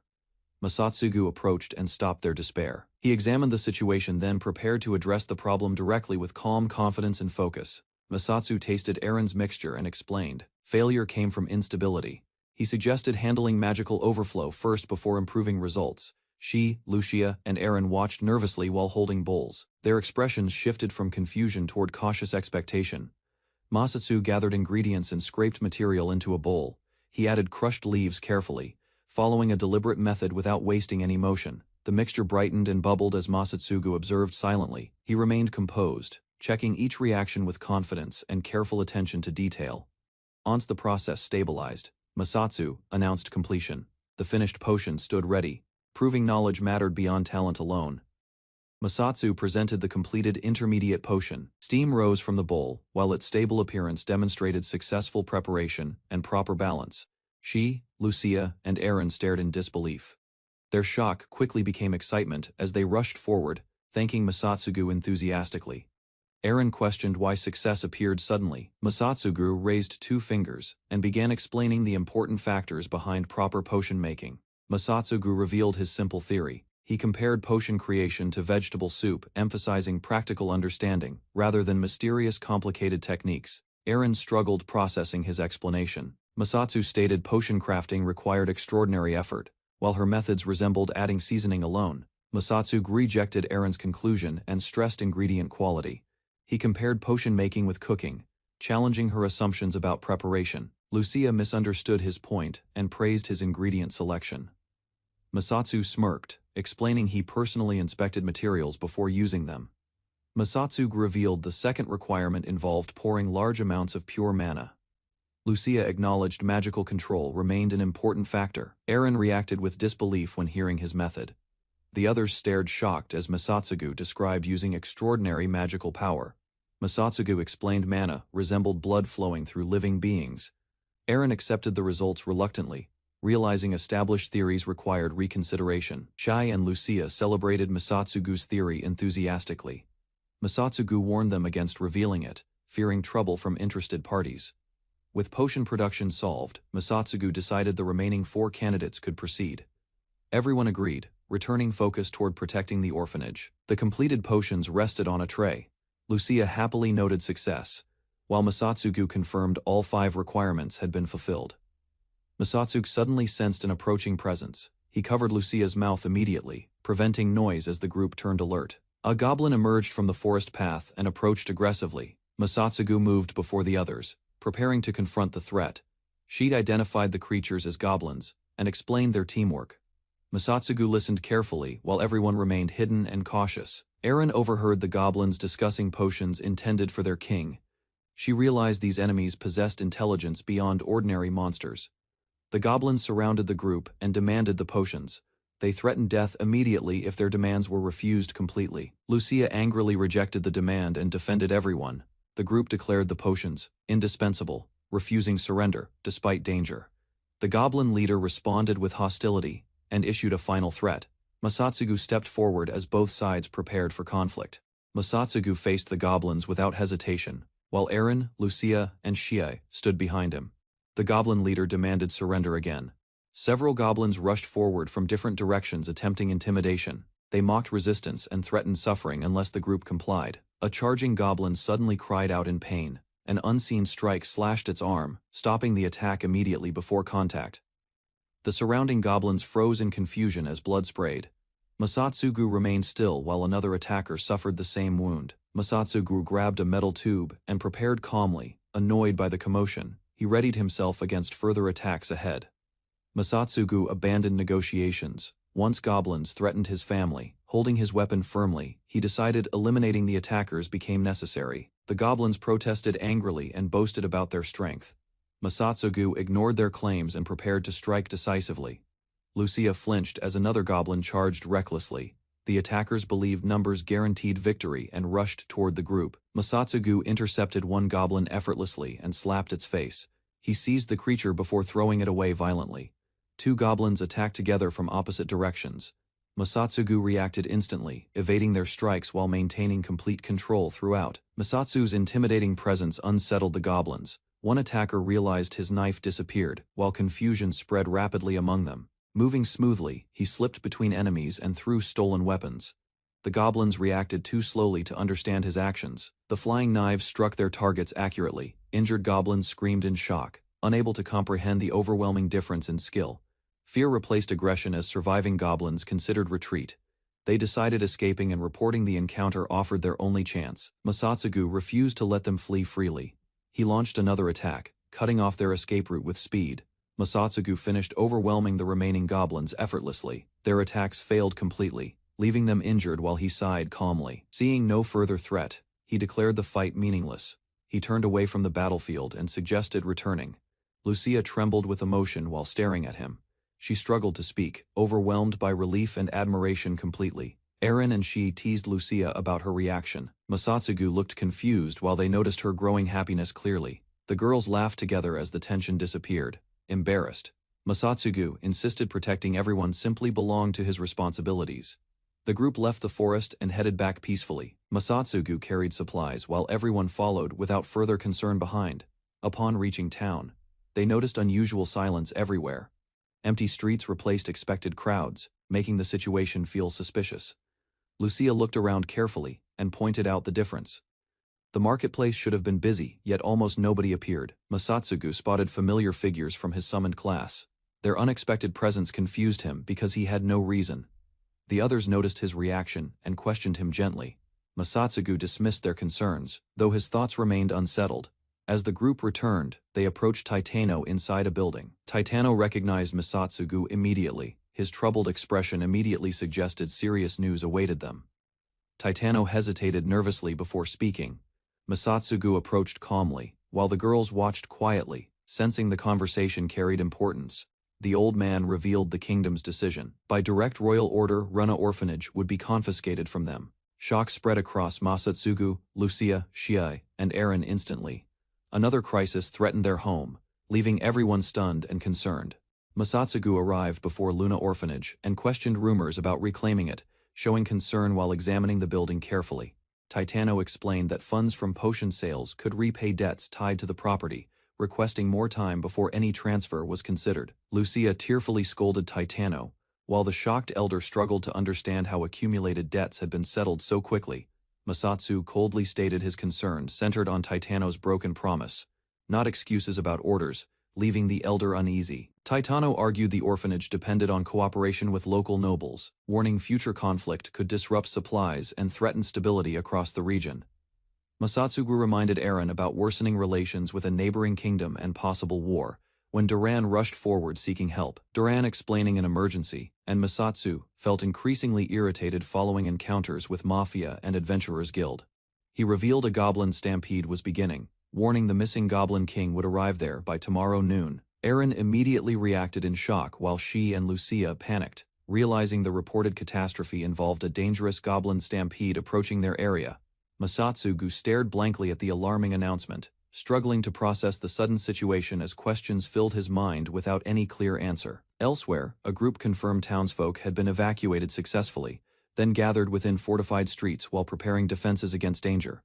One soldier questioned the concern over a goblin stampede, yet accepted preparations were necessary and followed Masatsugu's instructions. A hooded woman explained the goblin stampede was a legendary calamity, leaving destruction behind while advancing relentlessly across lands. She theorized the king sought war through organized goblins, though reaching him required crossing countless enemies and surviving overwhelming odds. Confident in Masatsugu's strength, she expressed complete trust, while a soldier believed even famed heroes could not match him. A soldier dramatically drew a holy sword, declaring himself Miyamoto's successor, and boasting destiny had chosen him to protect kingdom. He laughed confidently, claiming the goblin threat meant nothing to him, while others watched nervously as he flaunted power. Eren and Lucia doubted his chances, believing even extraordinary fighters would perish against countless goblins advancing in formation. Masatsugu dismissed exaggerated expectations, reasoning ordinary summoned students shared human limits and could not suddenly become capable warriors. Duran abruptly knelt before Masatsugu, desperately begging for salvation, while the kingdom's fate seemed to rest upon him. Duran stressed the Adventurers Guild depended on Masatsugu, while Masatsugu questioned why an organization relied upon someone like him. Masatsugu examined an official document carefully, realizing the guild had prepared formal terms and genuinely intended serious cooperation. Duran explained guild leaders recognized Masatsugu's achievements, citing defeated threats and remarkable strength that placed him among elite adventurers. He insisted only Masatsu possessed enough influence and ability to command thousands against the goblin stampede successfully. Duran warned other powerful adventurers could not return quickly, begging Masatsugu for help as the kingdom faced destruction. Masatsugu asked Duran to raise his head, then calmly stated he finally understood the crisis threatening the kingdom completely. Duran expected acceptance, but Masatsugu smiled unexpectedly and announced his resignation, leaving everyone stunned by the sudden response. Duran urgently begged Masatsugu to save the kingdom, raising his voice with determination. Masatsugu answered calmly, rejecting the request. He argued the orphanage would suffer if the kingdom collapsed, causing Masatsu to pause briefly, while Duran reacted with shocked. Duran offered 5 million gil, then increased it to 10 million, yet Masatsu refused, explaining childcare was his work, not military service. Thoughts of the orphanage facing closure struck Masatsugu, hard, making him tremble and reconsider his stance. Lucia listened curiously as Masatsu suddenly claimed he had discovered a solution, prompting Duran to question him while awaiting an explanation. Masatsugu stopped Taitano from interrupting and outlined his condition, first demanding the Kimberg household prevent Luna Orphanage's foreclosure immediately. He confirmed Duran's promised 10 million gil reward while Duran formally swore the payment under his guild master's authority. Masatsu declared the entire reward should be transferred directly to the Kimberg household, leaving both Duran and Taitano stunned. When Duran asked, Masatsu calmly stated accepting the request while maintaining his condition regarding the reward's destination and intended purpose. He explained the arrangement would erase orphanage debts, repay the Kimberg family, and secure guild assistance, making Duran eagerly agree. Taitano accepted Masatsu's proposal on behalf of the Kimberg family, acknowledging the debts would disappear and ownership disputes end. With agreements secured, Masatsu confirmed the arrangement but stressed this mission remained exceptional because protecting the orphanage required it. Masatsu headed inside, carrying documents while Duran and Taitano departed satisfied. Then a familiar voice stopped his progress. Suddenly, Lucia stepped forward determinedly and declared she wanted to accompany Masatsu, showing strong resolve despite the dangerous assignment ahead. Eren and she immediately supported Lucia's decision, explaining separation threatened their home and promising to fight beside Masatsu. Lucia, Eren, and Shiai insisted they should fight together, reminding Masatsugu they were family and shared responsibility for protecting home. Masatsu quietly reflected on their words, repeating the idea of family while considering the determination shown by everyone. Seeing their earnest expressions, Masatsugu recognized their devotion and glanced toward the orphanage, understanding what awaited their return. The girls answered confidently while Masatsugu smiled and agreed they would defend the orphanage together, as one family. With spirits united, preparations quietly began as documents were handled and necessities gathered, marking the start of their mission. Eren studied the map and explained the battle would begin across Nalia Plains, while Masatsugu listened carefully to details. The group discussed travel plans and gathering information from soldiers and adventurers before reaching the battlefield ahead of conflict. Masatsugu rejected the suggested route and pointed elsewhere on the map, declaring their destination lay in another location. Reaching the northwestern section of Nalia Plains, the group arrived with a carriage and surveyed the surrounding terrain quietly. While Lucia shared soup with everyone, Masatsugu organized camp preparations and reminded them the mission required caution and discipline. Eren questioned their campsite choice, arguing allies and enemies alike avoided the area while doubting Masatsugu's unusual strategy completely. Masatsugu explained they would target the Goblin King directly instead of joining armies, believing circumstances created a winning opportunity. He revealed the kingdom's army would unknowingly serve as bait, leaving Eren, Shi, and Lucia shocked by his proposal. Masatsugu clarified goblins would concentrate on battling soldiers first, creating the distraction necessary for their objective elsewhere. Understanding the plan, Eren excitedly declared victory seemed possible, while Masatsugu confirmed her conclusion and earned enthusiastic admiration. Masatsugu explained the operation required all three girls and instructed them to rest because preparations would begin before battle. Deep into the night, Masatsugu remained awake inside the tent, feeling unusual tension, while the others slept peacefully. Looking over Shi and Eren, sleeping soundly beside him, Masatsugu checked on everyone and quietly watched without disturbance. Their relaxed expressions eased his worries somewhat, and he covered them carefully while appreciating their trust and companionship. Under the starlit sky, Lucia sat alone beyond camp, seemingly lost in thought as silence surrounded the landscape. Lucia sat alone beneath the moon, staring across the quiet landscape. She remained awake, burdened by thoughts she could not express. Masatsugu approached Lucia and noticed her restless state. She acknowledged his presence, while both shared a moment of silence. Standing beneath the bright moonlight, Masatsugu questioned whether Lucia viewed him as a monster. Lucia quickly denied the troubling thought. Lucia admitted she once considered Masatsugu cold and manipulative. Watching his actions closely, she realized her judgment had been mistaken. She explained that everyone recognized Masatsugu's kindness despite his attitude. She appreciated his efforts and trusted his intentions completely. Masatsugu dismissed Lucia's praise and insisted caring for everyone required little effort. He claimed gratitude was unnecessary, hiding feelings carefully. Lucia accepted his answer with a smile. His stubborn response only strengthened her belief that his kindness remained genuine. Gazing toward the moonlit horizon, Masatsugu spoke about his homeland. He described a small town and cherished memories there. Lucia admitted memories of her own homeland had faded. She apologized for interrupting, while Masatsugu welcomed her company. She revealed loneliness had troubled her deeply. Beside Masatsugu, her worries vanished, and his presence gave her courage again. Lucia decided to express gratitude toward Masatsugu, gathering courage. She approached him nervously and asked whether something was acceptable. Flustered beyond reason, Lucia struggled explaining herself clearly. Embarrassment overwhelmed her words, causing a misunderstanding that shocked them. Masatsugu interpreted her request differently and suggested traveling together.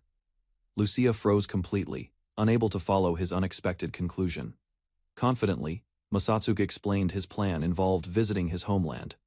Lucia blushed intensely, still processing what he actually meant. Realizing the proposal concerned a journey to Kuran, Lucia stared blankly.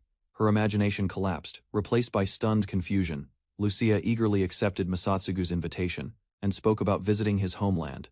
She wanted meeting his parents and honoring theirs. Strange vibrations spread across the ground. Masatsugu, Lucia, Shii, and Eren sensed danger approaching and focused ahead carefully. Countless goblins emerged from distant areas, moving together in enormous numbers. Their advance created tremors that spread widely. Eren recognized the phenomenon immediately and revealed its identity. Lucia and Shi reacted with shock at the discovery. A massive alliance gathered before the city gates preparing resistance. Masatsugu observed their anxious state and assessed conditions. Eren noticed the goblin horde suddenly halt behind the city walls. Masatsugu remained calm and considered the situation carefully. Observing their behavior, Masatsugu concluded the Goblin King was receiving commands. The halted formation suggested another presence directing movements. Masatsugu reflected on Lucia, Eren, and Shi. He felt their meeting carried significance beyond coincidence and ordinary fate. Remembering his summoning, Masatsugu connected events surrounding Luna Orphanage. He suspected a hidden force guided them toward disaster. Reaching a conclusion, Masatsugu addressed the three girls. He believed they already understood what action needed taking next. She, Lucia, and Aaron accepted Masatsugu's plan without hesitation. Each promised support, determined to prevent disaster and protect everyone. Seeing their resolve, Masatsu expressed approval. Confidence spread among the group as they prepared for their mission. She enthusiastically declared the Luna Orphanage family's departure. United by shared purpose, the four began advancing toward danger together. Masatsugu gathered Lucia, Aaron, and Shiai before approaching goblins, asking their strengths. Lucia could fight. Aaron lacked experience, while Shiai supported allies. Hearing their answers, Masatsugu smiled awkwardly and explained they misunderstood his intentions completely, leaving the three girls confused. She guessed Lucia would fight goblins directly, but Masatsugu refused. He stated nobody would battle, surprising Lucia, Aaron, and Shiai. Masatsu praised Shia's abilities and assigned her logistical duties. Delighted, she accepted proudly while Lucia worried about his unusual strategy. Masatsu explained success depended on proper organization rather than combat. Confident in his plan, he prepared everyone. Masatsu gathered Lucia, Aaron, and Shi around him. Shi stepped forward confidently, asking everyone to watch carefully before beginning preparations. She announced she would cast amplification magic. Aaron looked surprised by the unfamiliar technique, while Masatsu calmly observed her enthusiasm. She cheerfully sang magical words and created splashing water effects. She enjoyed herself completely, treating the task like entertainment. The strange performance continued as she twirled and chanted repeatedly. Masatsugu stared blankly, struggling to understand her actions. Once finished, she proudly declared her work complete. She encouraged everyone to rest warmly and happily imagined returning home. Masatsu prepared to throw Shi toward goblins, alarming Aaron. Examining the results closely, Aaron realized Shi's unusual magic was genuine. Shi proudly confirmed the spell's authenticity. Even Aaron, knowledgeable about magic, struggled to understand the complicated chanting method completely. Aaron analyzed every detail carefully. Shi's movements, voice, and timing combined perfectly, creating a technique beyond ordinary magical understanding. Despite Aaron's serious evaluation, Masatsu remained unimpressed. He watched Shi's performance, expressionlessly, privately thinking she resembled a traveling clown. Dark clouds gathered overhead as the spell reached completion. Raindrops appeared first, then powerful rainfall descended exactly as intended. Shi proudly unleashed her completed spell upon the goblins. Masatsugu watched closely before realizing something about the strange rainfall. Questioned by Masatsu, Shi casually admitted she created boiling water instead of controlling weather. Her answer immediately shocked him. Masatsu explained heating water differed greatly from manipulating weather itself. Shi apologized innocently, though she remained proud of her abilities. Accepting the results regardless, Masatsu jokingly renamed Shia the Boiler. Delighted by recognition, she happily accepted the ridiculous title. Their discussion ended abruptly when Lucia spotted movement ahead. She urgently warned Masatsu that the goblins had finally begun advancing. Confused by boiling rain, the goblins rushed together believing humans attacked. They focused entirely on protecting their king from danger. Aaron confirmed Masatsu's strategy was succeeding perfectly. Watching the disorder spread, Masatsu calmly prepared the next phase carefully. Masatsugu called Lucia forward, estimating roughly 100 goblins remained. She steadied herself and confidently accepted the important task. The goblins searched frantically for their king. Following familiar scents through the crowd, they attempted identifying him quickly. Lucia concentrated on the gathered enemies and traced their movements. Reaching a conclusion, she located the Goblin King immediately. Lucia identified the Goblin King hidden among ordinary soldiers. Despite blending into the crowd, his commanding presence revealed him clearly. Masatsugu examined the target carefully and accepted Lucia's judgment. The Goblin King remained concealed, yet his aura distinguished him. He considered approaching personally, wondering how the king sensed his presence. Recognizing his limits, he trusted Lucia's tracking skills. Masatsu called for Aaron's assistance. Understanding the situation immediately, she stepped forward and prepared her spirit magic carefully. Before Aaron could begin, Lucia urgently called out. Masatsugu turned toward her voice, sensing an unexpected development approaching rapidly. Lucia worried about Masatsu's safety despite trusting his strength. She urged him to return alive. Masatsu calmly revealed his unusual power, explaining that repeated encounters with goblins had taught him valuable lessons already through experience. Eren prepared spirit magic and promised support. Following her encouragement, Masatsugu accepted the plan and stepped forward toward the Hidden King without hesitation. Masatsugu activated the enhancement, feeling remarkably light. Testing the effect, he bounced across the ground with effortless speed and confidence. Eren suddenly noticed Masatsu accelerating beyond expectations. Shocked, she called his name repeatedly, while the other watched the rapid advance. Eren tried calling out to Masatsu before his charge. Strong winds drowned her voice, leaving her flustered and unable to explain herself. Watching Eren struggle desperately, Masatsu misunderstood completely. He assumed she wanted encouraging words and smiled quietly. Certain of victory, Masatsugu reassured everyone and accelerated further. His enhanced body crossed the battlefield rapidly, closing distance. Masatsu fixed his gaze ahead and refused hesitation. Confidence filled his expression as he declared he would not lose. A powerful gust swept across the field during his advance. Eren suddenly noticed something missing and became alarmed immediately. Masatsu had unknowingly lost part of his clothing while running. Eren, Lucia, and Shiai stared speechlessly at the ridiculous situation. The goblin army suddenly halted its advance, watching from afar. Miyamoto concluded the monsters feared the summoned hero's presence. Durin tried stopping the heroes from advancing recklessly. Miyamoto dismissed the warning confidently and pushed forward without hesitation. Certain of his own abilities, Miyamoto smirked proudly before the crowd. He prepared himself dramatically, expecting a glorious heroic appearance. Among the goblins, their leader quietly observed the situation. Receiving a report, he calmly considered the approaching humans without panic. Before either side moved closer, a massive strike crashed into the ground. The sudden impact forced goblins everywhere to react. The Goblin King watched calmly as debris settled across the battlefield. Buried beneath rubble, a human figure emerged before him. Standing among shattered rocks, Masatsugu faced the Goblin King directly. He questioned whether the ruler had caused the destruction. Masatsugu challenged the Goblin King openly. Criticizing his treatment of subordinates, he invited the monster ruler to face him. Confident and smiling, he declared every distraction removed. He proposed a direct duel, refusing to be intimidated by threats. The Goblin King accepted proudly and revealed his title. Boasting immense power and authority, he prepared himself for battle. The Goblin King launched repeated attacks, smashing the battlefield violently. Masatsugu advanced through the destruction calmly, avoiding every strike effortlessly. Watching from a distance, Lucia, Eren, and Shia grew worried. Massive impacts shook the ground while Masatsugu remained hidden. Believing victory certain, the Goblin King mocked Masatsugu. He dismissed the human completely and considered the battle already decided. Masatsugu answered casually and revealed the truth.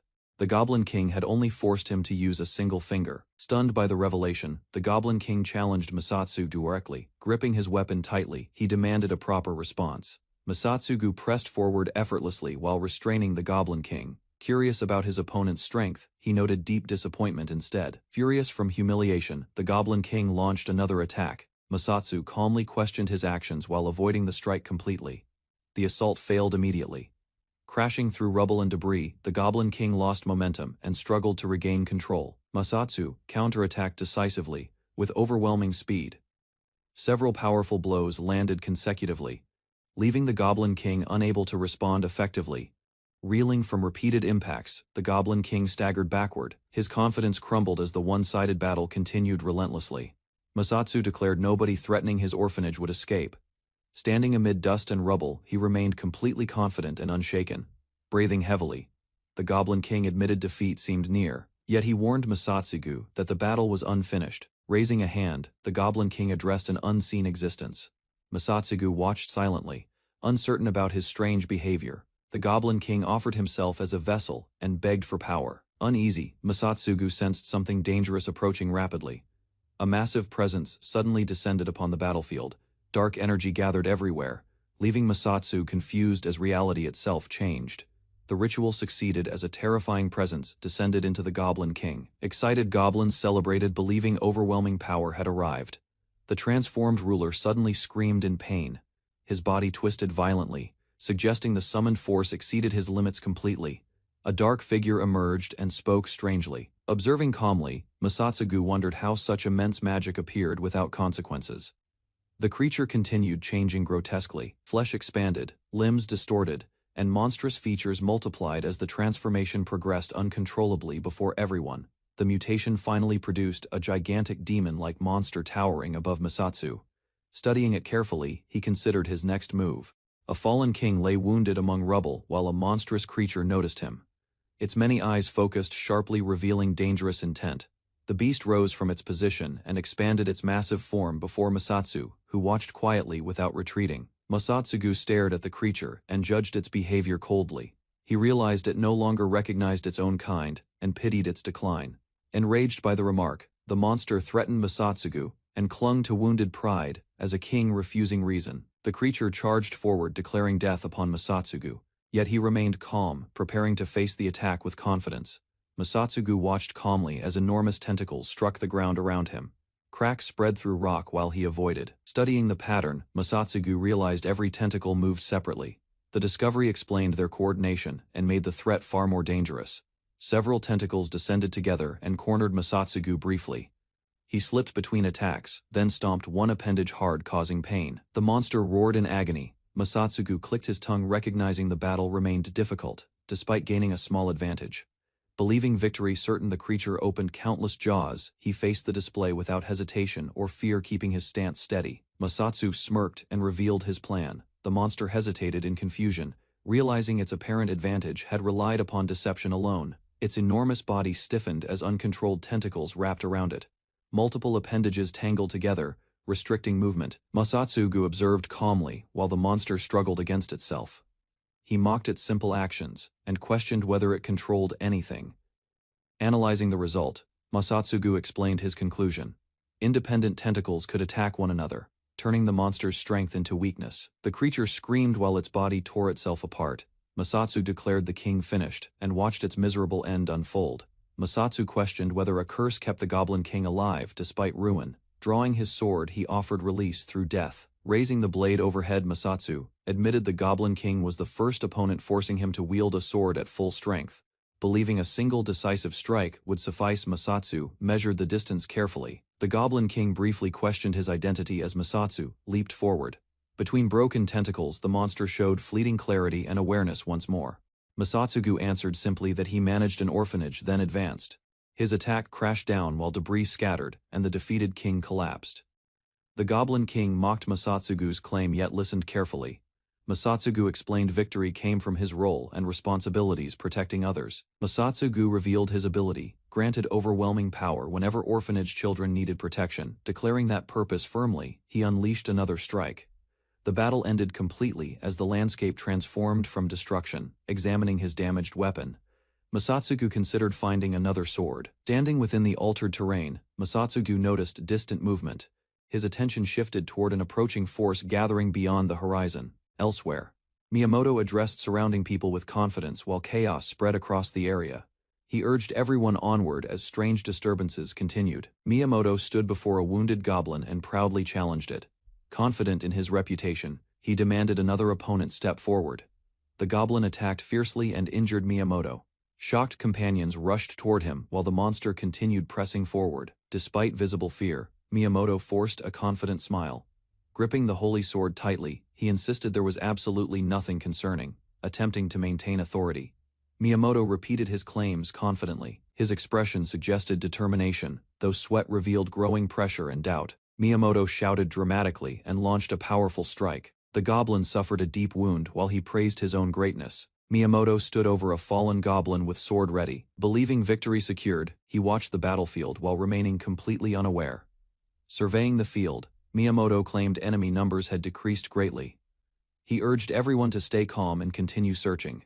A sudden discovery changed the group's focus immediately. Miyamoto pointed ahead and loudly declared that the Goblin King appeared before them. The supposed Goblin King stood larger than surrounding goblins. His unusual presence and calm appearance convinced many he commanded them. Miyamoto confidently accepted the conclusion and prepared for battle. Encouraging everyone to charge together, he sought glory through victory. Masatsugu watched the distant battlefield and concluded Miyamoto would handle the remaining cleanup. Satisfied, he prepared to leave quietly unnoticed. The Goblin King's body gradually disappeared into smoke and fragments. Masatsu welcomed that outcome, since attention would never reach him. With the conflict finished, Masatsu decided returning mattered most. Unaware of his efforts, the orphanage girls awaited him happily. Lucia spotted inexpensive potatoes at a crowded market and eagerly informed Masatsugu, believing extra supplies would help support everyone. While children pulled him forward toward attention, Masatsugu considered buying potatoes as seeds instead. A public celebration gathered around the streets, and Lucia noticed a celebrated hero approaching, leaving her quietly puzzled about his presence. The hero Miyamoto rode through cheering crowds on horseback, waving confidently while receiving gratitude, as petals drifted across the route before many admiring spectators. Watching the parade, Masatsugu remained unimpressed and wondered what powerful goblins would think about Miyamoto's reputation and his grand public display. Lucia immediately corrected the crowd's story, declaring Masatsugu defeated the Goblin King, while townspeople continued praising Miyamoto's achievements instead publicly. The surrounding listeners reacted with confusion, questioning Lucia's claim because everything they heard credited Miyamoto for the kingdom's safety. Seeing attention gathering around them, Masatsugu grabbed Lucia's hand and guided her away before arguments spread through the crowd. Lucia followed reluctantly, carrying supplies while glancing back toward the parade, still dissatisfied that Masatsugu's accomplishments remained completely overlooked. Leaving the celebration behind, Masatsugu calmly reminded Lucia not to make unnecessary remarks, preferring quiet living over recognition and fame. Lucia urged Masatsugu to reveal the truth, fearing others would steal credit, yet he rejected fame and preferred remaining unnoticed. Masatsugu explained he wanted a peaceful, quiet life, valuing ordinary days more than recognition, status, rewards, or public admiration. Relieved by his answer, Lucia smiled brightly and agreed, while Masatsugu shifted attention toward completing important paperwork without delay. While returning, Lucia mentioned Aaron might be online, then noticed someone calling Masatsugu's name, causing both to stop. Ruby welcomed Masatsugu warmly, joking about her father's obsession with him, then invited the respected hero to visit again. Ruby persisted in recruiting Masatsugu, but he refused firmly, prioritizing orphanage responsibilities while warning her against disrupting his plans. She revealed guild leaders secretly witnessed the Goblin King battle, proving Masatsugu's strength had already attracted influential attention everywhere. Remembering the fight, Masatsugu realized observers had monitored everything, including his decisive victory, despite believing nobody remained watching. Ruby listed further evidence of his abilities, leaving Masatsugu frustrated because every effort to stay unnoticed had failed completely. Seeking support, she pulled Lucia closer and encouraged her opinion, hoping the Beast Girl would help persuade Masatsugu further. Lucia immediately supported Masatsugu's wishes, pleading for him to remain with everyone, while Ruby jokingly admitted she expected that response. Ruby accepted the setback calmly, comparing her pursuit to fishing, then reminded Masatsugu that the guild would keep waiting. She departed confidently, promising another visit, while Lucia celebrated returning beside Masatsugu, who considered Ruby's efforts completely wasted. Later, Aaron arrived carrying paper prototypes, explaining she gathered materials personally and proudly presented the results for evaluation. Masatsugu examined the samples carefully, criticizing most sheets as fragile. Though acknowledging one version felt soft and resisted tearing, Aaron nervously explained her paper met basic requirements, highlighting that children could produce it from garden weeds, and write clearly. Masatsugu approved the prototype, prompting Lucia and Aaron to celebrate enthusiastically together while he watched their reaction without complaint. Lucia praised Masatsugu's achievement excitedly as plans formed to sell picture books, making previously exclusive reading materials widely available. While Lucia and Aaron discussed the paper, Masatsugu suddenly realized another successful project had emerged from his growing efforts. The following morning, Shiai appeared outside the orphanage ruins and greeted everyone cheerfully, drawing immediate attention from those present. Shiai appeared before Masatsugu and Aaron, prompting teasing remarks about another accident. While she protested being treated disrespectfully again, she admitted her magic practice damaged part of the building, then argued she needed freedom to experiment. While drinking tea, Masatsugu discovered she had eaten available food supplies, leaving Lucia and Aaron shocked while he struggled with mounting frustrations. As complaints continued from every direction, Masatsugu wondered what new problem awaited, exhausted by constant disturbances around him. Before peace returned, a stern woman arrived suddenly, identified Masatsugu, and declared he was under arrest without explanation. A stern officer named Eustacia arrived searching for Masatsugu, but he criticized her rude entrance, forcing the unexpected visitor to reconsider manners. Acknowledging his complaint, Eustacia apologized immediately, surprising Masatsugu with her honesty and briefly easing tension between them. Eustacia revealed her position as a Kingdom Child Protection Inspector, finally explaining why she had specifically sought Masatsugu. Without hesitation, Eustacia accused Masatsugu of child abuse and demanded surrender, leaving him completely bewildered by the allegation. Their argument shifted awkwardly when Masatsugu addressed her improperly, prompting Eustacia to correct him and demand greater respect. Suddenly, Lucia placed herself between Masatsugu and Eustacia, complaining they stood excessively close, as she became trapped within their dispute. She denied wanting conflict, prompting Masatsu to calm matters and address Eustacia properly, allowing their conversation to continue. Eustacia strangely interpreted Masatsu, remembering her name as recognition of her authority, while he dismissed that reasoning completely. Ignoring objections, Eustacia repeated accusations and threatened custody measures, causing onlookers to question whether she acted seriously.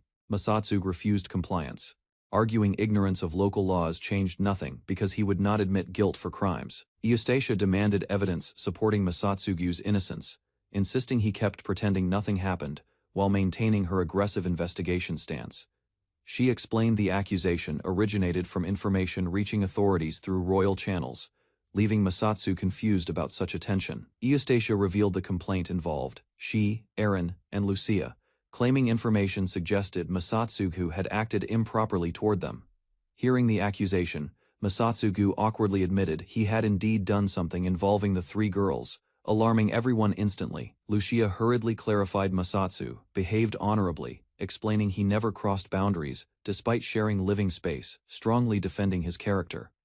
Lucia explained their sleeping arrangements existed for practical reasons, while Aaron supported her statement and Eustacia listened carefully instead. Aaron innocently admitted dependence on Masatsugu and mentioned surrendering her knife, causing Eustacia to misunderstand the situation further. She quickly denied any wrongdoing, explaining discussions focused on future children and names, making the accusation entirely mistaken. Eustacia grew embarrassed yet remained suspicious, interpreting their comments as signs of romance, while imagining an unusually large family. Furious, Masatsugu rejected every implication immediately, while she proudly revealed she already prepared names, deepening his frustration considerably. Masatsugu dismissed the accusation as unbelievable, urging Eustacia to state her concerns directly, rather than relying on weak suspicions. Unsatisfied, Eustacia declared she would stay inside Luna Orphanage, personally, determined to investigate conditions and verify everything herself. Her announcement shocked Masatsu, while Lucia interpreted it as constant supervision intended to prevent any questionable behavior whatsoever. Lucia and Aaron welcomed Eustacia politely, discussing sleeping arrangements, while Eustacia insisted they need not worry about Masatsu. Ignoring Masatsu's objections, Aaron supported the arrangement, believing Eustacia should observe orphanage life directly before reaching conclusions herself. Masatsugu reluctantly accepted Eustacia's presence, while she argued her suspicions would disappear once she observed orphanage life properly. Eustacia agreed to stay but demanded conditions first, prompting Masatsu to establish strict household rules before accepting her. Masatsugu explained meal schedules carefully, emphasizing regular attendance because proper nutrition remained essential for everyone's health and well-being. He continued listing rules regarding shared meals and bedtime, leaving Eustacia silently listening while others appeared completely accustomed. When Eustacia agreed without complaint, Masatsugu offered food preparation immediately, confusing her and making him question her reaction. Eustacia accepted the arrangement with an amused smile, placing herself under Masatsugu's care, while concealing whatever thoughts lingered beneath. Masatsugu led Eustacia inside, joking that orphanage life offered little wealth, while Aaron guided her toward the prepared room. Eustacia began observing daily life closely, questioning how long authorities would tolerate such conditions as Masatsugu remained unconcerned nearby. Eustacia angrily examined a cup of coffee while accusations against the orphanage increased. She suspected deception and questioned the drink's quality entirely. Masatsu calmly explained coffee came from roasted beans gathered in distant mountains. The children listened curiously, while Eustacia remained unconvinced. Still, Eustacia expected resistance yet found Masatsu unusually relaxed. She decided to test the beverage personally before accepting any explanation offered. Lucia guessed Masatsu seemed excited because Eustacia risked poisoning. Masatsugu denied that claim, assigning extra vegetables as punishment instead. She remained confused by the punishment. Eustacia agreed to drink the coffee, while Masatsugu prepared introducing another product soon. Eustacia fiercely defended her confidence, declaring coffee harmless. She drank a large mouthful immediately, determined proving her judgment completely correct. The scorching coffee burned Eustacia's mouth instantly. Lucia, Aaron and she rushed toward Masatsu, while Aaron carefully wiped his face.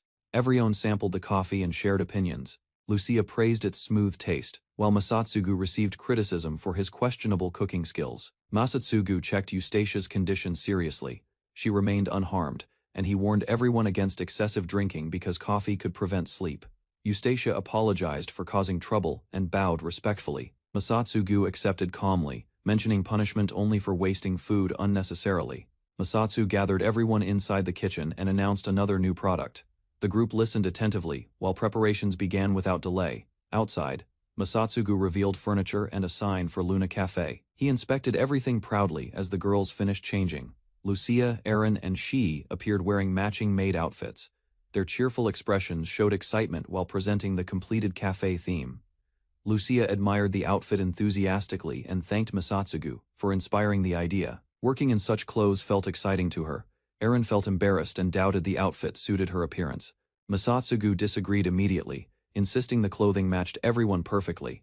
Aaron blushed deeply while remembering praise from everyone. Embarrassed by their compliments, she quietly admitted gratitude, despite feeling overwhelmed. Shiri revealed her altered outfit accidentally exposed much more skin. The others reacted immediately while she panicked over the mistake. Eustacia reluctantly wore the maid uniform and questioned the requirement. Masatsu explained employees needed matching appearances and shared responsibilities. He suggested Eustacia could refuse if uncomfortable. Eustacia rejected that option, insisting she should contribute while living there. Eustacia doubted the outfit suited her appearance.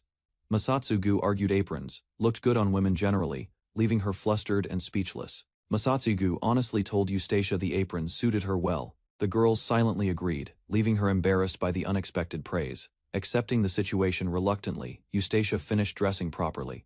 Everyone gathered together, ready to proceed with the cafe preparations immediately. Masatsugu announced Luna Cafe would become the world's first establishment of its kind. The girls celebrated enthusiastically and welcomed the opening. Customers sampled coffee curiously and discussed its unusual bitterness.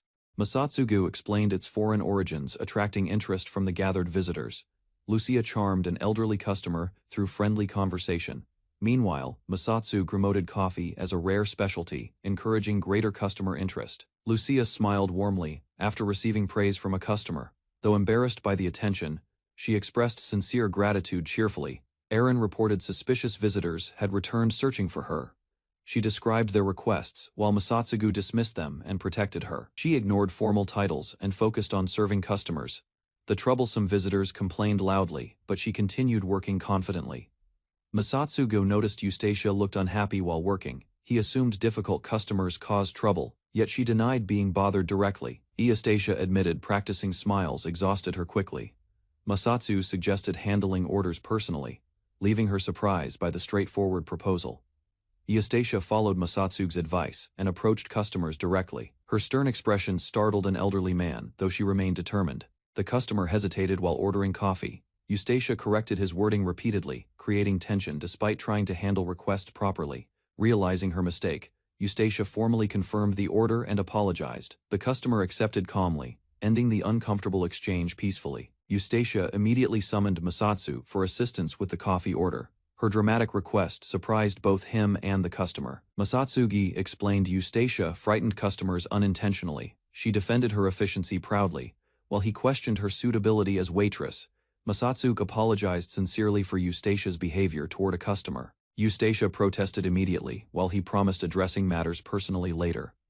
The customer surprised everyone by praising Eustacia enthusiastically. He admired her intimidating service style and promised returning for another visit. Masatsugu felt relieved some customers remained reasonable. His thoughts ended abruptly when Lucia and Aaron approached him together suddenly. Aaron and Lucia appeared strangely flushed and distracted. Their unusual expressions worried Masatsu, who questioned what had happened recently. Masatsu suspected alcohol consumption caused their condition. Lucia then declared affection openly, leaving him completely shocked by her statement. Lucia spoke affectionately while half asleep from the coffee. She shared childish wishes with Masatsugu, leaving Aaron worried beside her. Several customers misunderstood the situation completely. They believed Masatsugu had charmed Lucia, causing irritation throughout the gathered crowd there. Shiai offered bizarre comfort with excessive enthusiasm. Eustacia immediately scolded everyone, questioning why common sense had disappeared entirely. Masatsugu ended the commotion by announcing closing time. With coffee beans exhausted, he ordered everyone home and restored order. The customers departed reluctantly while Eustacia considered the incident carefully. She suspected the coffee's strong effects influenced the girls. Eustacia watched carefully as Masatsu and she walked away, determined finding the truth. She planned investigating the coffee incident thoroughly. Lucia and Aaron regained clarity gradually. Both remembered opening the cafe, yet neither recalled their embarrassing words or actions. Masatsu banned Lucia and Aaron from drinking coffee again. Exhausted from everything, the group agreed resting early sounded best. Masatsugu noticed Shiai approaching, while others discussed an announcement. She asked about joining the bath, leaving him unsure. Shiai proudly revealed the source, drawing attention and raising curiosity among everyone present at once. Masatsugu examined the completed hot spring area. He realized this explained repeated disappearances, connecting several puzzling observations together. She worried she had upset him somehow. Masatsugu reflected on her kindness, considering how difficult praise felt previously within his former class life. Trying to express appreciation, Masatsugu patted Shiai's head. She immediately celebrated with delight, while his embarrassment remained visible on his face for moments. She happily celebrated Masatsugu's head pat. Eustacia interrupted the moment, requesting a private discussion while accusing him of embarrassing. Eustacia questioned their bathing arrangement with suspicion. Masatsu calmly admitted they bathed together, leaving her stunned and deeply concerned. Outraged, Eustacia declared his behavior unacceptable. Masatsugu defended himself, explaining the children needed assistance, and he simply helped them wash. Eustacia refused his explanation and insisted wrongdoing existed.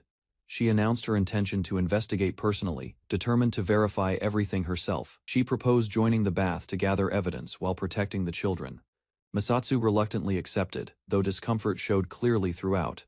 Eustacia entered the bath area for her investigation. Wearing simple swimwear, she remained alert, carefully observing the surroundings and everyone present. Shihi appeared, wearing an outfit she considered attractive. Eustacia admired her appearance, causing Eustacia to stare in surprise. The compliments continued as attention gathered around Shi. Delighted by the praise, she accepted it happily while others examined her. Eustacia approached Shi with growing curiosity. She questioned how Shi achieved such a figure, seeking details with serious interest. Elsewhere, Masatsugu relaxed in the hot spring alone. He appreciated the peaceful atmosphere, reflecting on how refreshing the place felt. The group relaxed within the hot spring while Eustacia tested the water. Their discussion shifted toward Shi's figure and recent comparisons. Masatsu overheard part of the conversation. Confused by the topic, he questioned why everyone seemed focused on Shi's appearance. His response created further misunderstanding. Masatsugu insisted he lacked interest in the subject, though his explanation sounded awkward instead.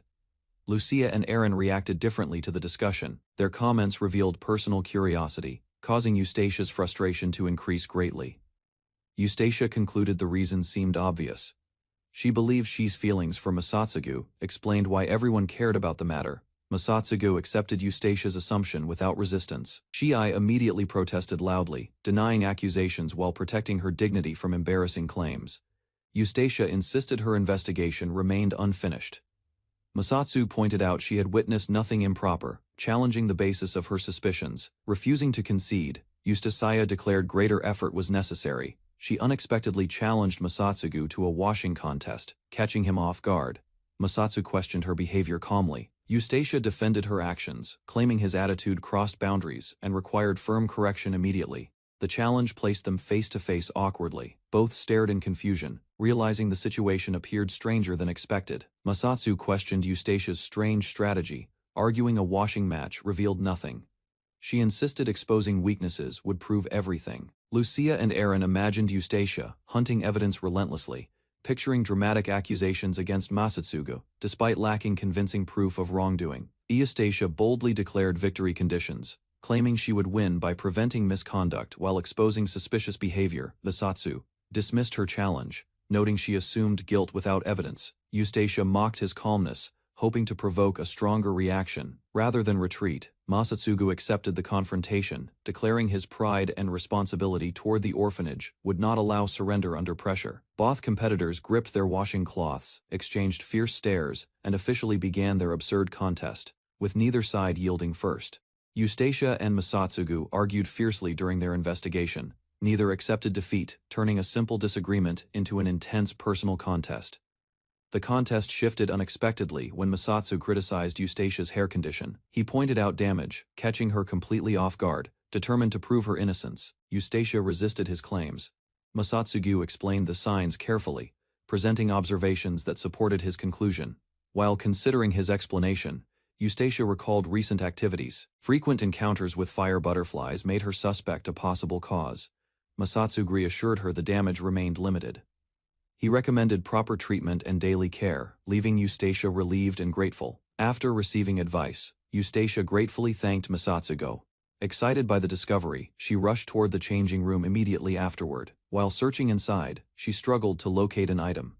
Masatsu questioned her efforts, believing the missing object seemed obvious. The search continued unsuccessfully through shelves and belongings. Eustacia considered theft possible, though neither could confirm what happened yet. Eustacia returned frustrated and accused Masatsu of deception. Meanwhile, he relaxed peacefully in the spring, enjoying the warm water. Masatsugu argued that losing sight of her meant victory. Eustacia reluctantly admitted defeat, ending their strange competition at last. Lucia approached the bath and apologized for interrupting. She explained curiosity brought her there, then questioned Masatsu's unusual interests. Eren suddenly accused Masatsu of touching her. Confused by the claim, he denied wrongdoing while Lucia watched the exchange closely. She enthusiastically supported the accusation, prompting Eustacia to declare an arrest. Masatsugu remained bewildered by the escalating situation entirely. Lucia defended Masatsu's character and rejected the allegations, yet her reaction hinted she secretly hoped for different attention instead. Encouraged by embarrassment, Lucia blurted reckless words toward Masatsugu. Chaos followed immediately, while everyone reacted strongly to her outburst. The argument ended abruptly when a terrified scream echoed through the bath. Masatsugu and Eustacia turned toward the disturbance immediately. A gigantic squid suddenly emerged from the water. Its enormous body towered above everyone, shocking the bathers and creating panic. While others panicked, Masatsu identified the creature. Eustacia recognized it as the feared king squid, a dangerous sea monster. The monster attacked without hesitation. Eustacia moved forward to confront it, while Masatsugu realized the situation had become serious. Eustacia raised her shield and challenged the creature directly. Refusing to retreat, she prepared herself against the squid's assault. Eustacia revealed her family's treasured shield, correcting Masatsugu's assumption. She proudly explained its significance while preparing against the monster. Masatsugu praised her remarkable power. Trusting her abilities, he urged her toward rescue efforts, though she explained strict limitations. The king squid struck suddenly and seized several girls. Panic spread quickly as its tentacles dragged them away helplessly. The monster's attack worsened the situation. Towels slipped away during the struggle, leaving the captured girls flustered and distressed. Shiori reacted dramatically to the embarrassing incident. Lucia became speechless, overwhelmed by confusion while worrying about Masatsugu's reaction greatly. Eren panicked while trapped by the squid. Embarrassed and confused, she worried Masatsugu would witness everything before rescuing her safely. Masatsugu realized the monster's behavior seemed unusual. Warning Eustacia about another attack, he rushed forward while remaining cautious. The squid launched a strange substance instead of attacking directly. Eustacia watched in confusion as the unexpected assault unfolded. Covered completely by the squid's ink, Eustacia stood frozen with disbelief. The squid retreated, leaving her furious and humiliated. Masatsu rescued Lucia and carried her from danger. Though shaken by events, she accepted his help while everyone recovered. Masatsu explained the squid ink could benefit skin and damaged hair. Eustacia remained furious, criticizing him while demanding answers immediately. She denied responsibility for bringing the monster there. Confused by the accusation, she insisted nothing unusual had appeared previously. Eustacia blamed Masatsu's negligence as orphanage manager. He ignored her criticism, noticing something suspicious, and considering the situation carefully. Standing among the remains, Masatsu examined the monster closely. Realizing a greater threat existed, he questioned what everything meant. Masatsugu shared dinner with Lucia, Eren, and Shi, while Eustacia questioned him seriously, suspecting he still slept beside the orphan girls. Masatsu calmly admitted Eustacia's suspicion was correct, causing her expression to stiffen instantly as she realized he saw nothing unusual. Eustacia firmly explained unmarried girls should not share sleeping quarters with a man, convincing Masatsu that her criticism carried reasonable weight. Eustacia proudly declared she would sleep beside Lucia and Eren instead, believing her decision solved the problem without further debate. She volunteered to sleep with Masatsugu instead. While Lucia and Eren left together, leaving Eustatia's arrangement completely ineffective. Lucia and Aaron worried they might inconvenience Eustacia, but she confidently volunteered, insisting she could manage sleeping arrangements without difficulty. Eustacia gathered Lucia and Aaron onto the bed, smiling proudly while believing her presence would maintain proper boundaries within everyone. Lying between the girls, Eustacia felt completely confident, convinced she could prevent misunderstandings and prove Masatsu unnecessary during bedtime hours. During sleep, Lucia and Aaron unconsciously searched for comfort, drawing closer while troubled emotions surfaced, leaving Eustacia quietly observing. Eustacia realized Lucia was murmuring for parental affection, then gently embraced her, understanding the girl's loneliness beneath her usual cheerfulness. Eustacia noticed Aaron trembling during sleep and carefully checked on her. Unaware the elf was reliving painful memories and growing distressed, Aaron suddenly awoke in panic and rejected Eustacia's touch, reacting instinctively before recognizing her surroundings and regaining control slowly. Masatsugu found Eustacia outside afterward and calmly asked what happened. Noticing her troubled expression and sensing something serious occurred, Eustacia apologized sincerely, admitting she acted without understanding the girl's circumstances and realizing her assumptions had caused unnecessary problems. Aaron explained her reaction stemmed from past dangers, while Lucia remained emotional, leaving Eustacia aware the girls carried deep wounds. Eustacia accepted Masatsugu's criticism, then hurried everyone toward bed, dropping further arguments and focusing on resting before morning responsibilities. Masatsugu entered bed expecting peace, but discovered she, Lucia, Aaron, and Eustacia already gathered around him, causing immediate confusion. Eustacia claimed she remained there to protect Lucia and Aaron, while Masatsu questioned why she had ignored earlier instructions. She cheerfully defended her behavior, while Eustacia reconsidered her assumptions and recognized relationships could not be judged through simple rules. Overwhelmed by everyone's persistence, Masatsu abandoned resistance and suggested sleeping immediately, ending the chaotic discussion without further objections. Masatsu slept surrounded by the girls, while Lucia remained awake, quietly smiling as she enjoyed the warmth filling the bed.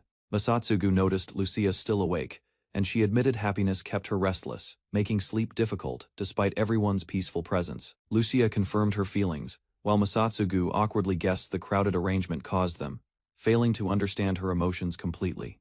She explained sleeping beside Masatsugu, and Eustacia felt like sharing space with loving parents, reviving comforting memories she missed. Masatsu clarified he could not replace her parents, yet promised lifelong support, leaving Lucia touched by his sincere commitment. Lucia admitted losing her parents and becoming a slave brought suffering, yet meeting Masatsu transformed that tragedy into meaningful fortune. Masatsu questioned whether present happiness balanced past hardships, while Lucia reflected carefully and concluded painful experiences remained impossible to erase. Lucia declared meeting him proved hope existed, believing their home embodied that hope and would endure despite future hardships. Masatsu quietly absorbed Lucia's words, finally understanding the depth of trust and gratitude she carried within her heart. Calling Lucia radiant like the sun, Masatsugu embarrassed her completely, prompting surrender before sleep and ending their conversation warmly. Masatsugu noticed Eustacia remained awake as well, while she quietly called his name and struggled with complicated feelings. Watching everyone together left Eustacia flustered, yet she insisted she could not trust matters completely, despite the comforting scene. Her emotional outburst ended abruptly, leaving Masatsu confused as he failed to understand what exactly troubled her thoughts. Masatsugu reflected honestly, believing he was unsuited for leadership and only cared for everyone because circumstances placed him there. Convinced he lacked special qualities, he dismissed any admiration directed toward him. While the peaceful night continued silently, morning arrived, and Masatsugu noticed Eustacia missing. Lucia explained Eustacia had received a summons and departed immediately before breakfast. Eustacia returned later while everyone discussed squid supplies. The children welcomed her warmly, though Masatsugu sensed something unusual immediately. Displaying an official document, Eustacia announced Masatsu was under arrest again for allegedly plotting against the royal family's authority. Masatsugu protested the accusation, arguing Eustacia's claim about overthrowing the monarchy was excessive, yet authorities immediately arranged a formal trial. The court session began, and the judge demanded accusations be presented properly, establishing order before examining the unusual case.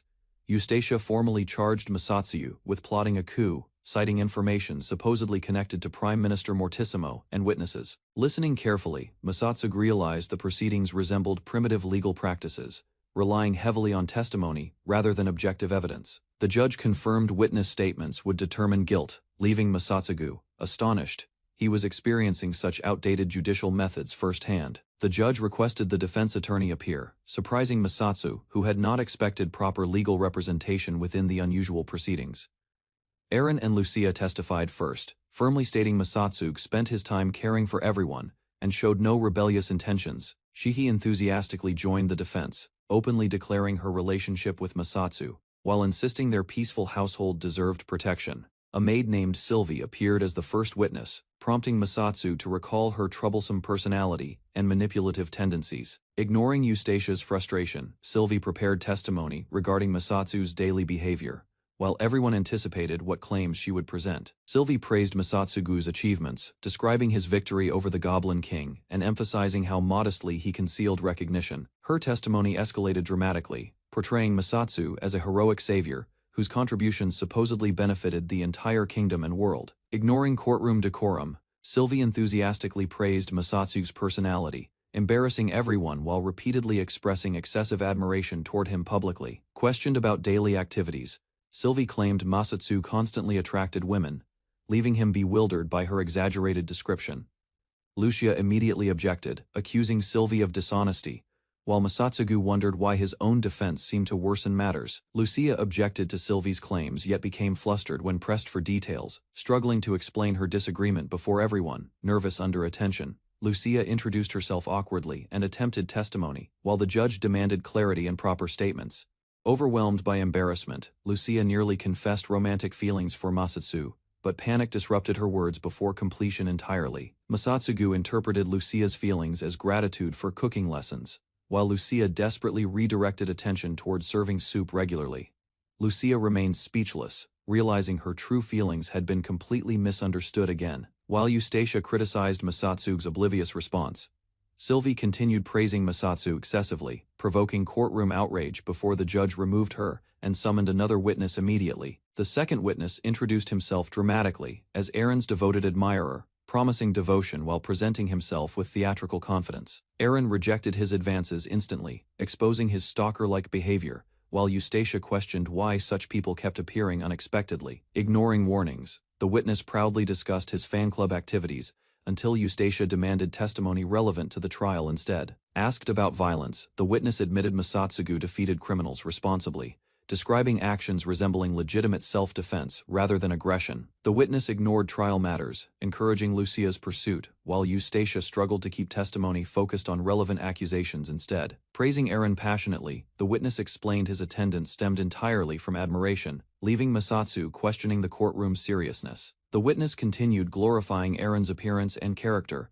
comparing her to a goddess while delivering increasingly exaggerated compliments publicly. She angrily objected when Eren received divine comparisons, insisting she alone deserved such recognition, while others reacted awkwardly. Masatsu questioned Eustacia's witness choices, and the witness departed casually, leaving little useful evidence behind for the proceedings. Eustacia clarified she sought truth rather than conviction, arguing manipulated testimony threatened fairness and could create dangerous false accusations. As Eustacia and Masatsu exchanged exasperated reactions, suddenly the third witness arrived angrily, blaming Masatsu for personal troubles. Introducing herself as the world's finest prostitute, the witness ignored decorum completely, prompting objections while the judge struggled maintaining order. Before testimony progressed further, a mysterious woman appeared and demanded Masatsu's execution, abruptly transforming the trial's direction entirely.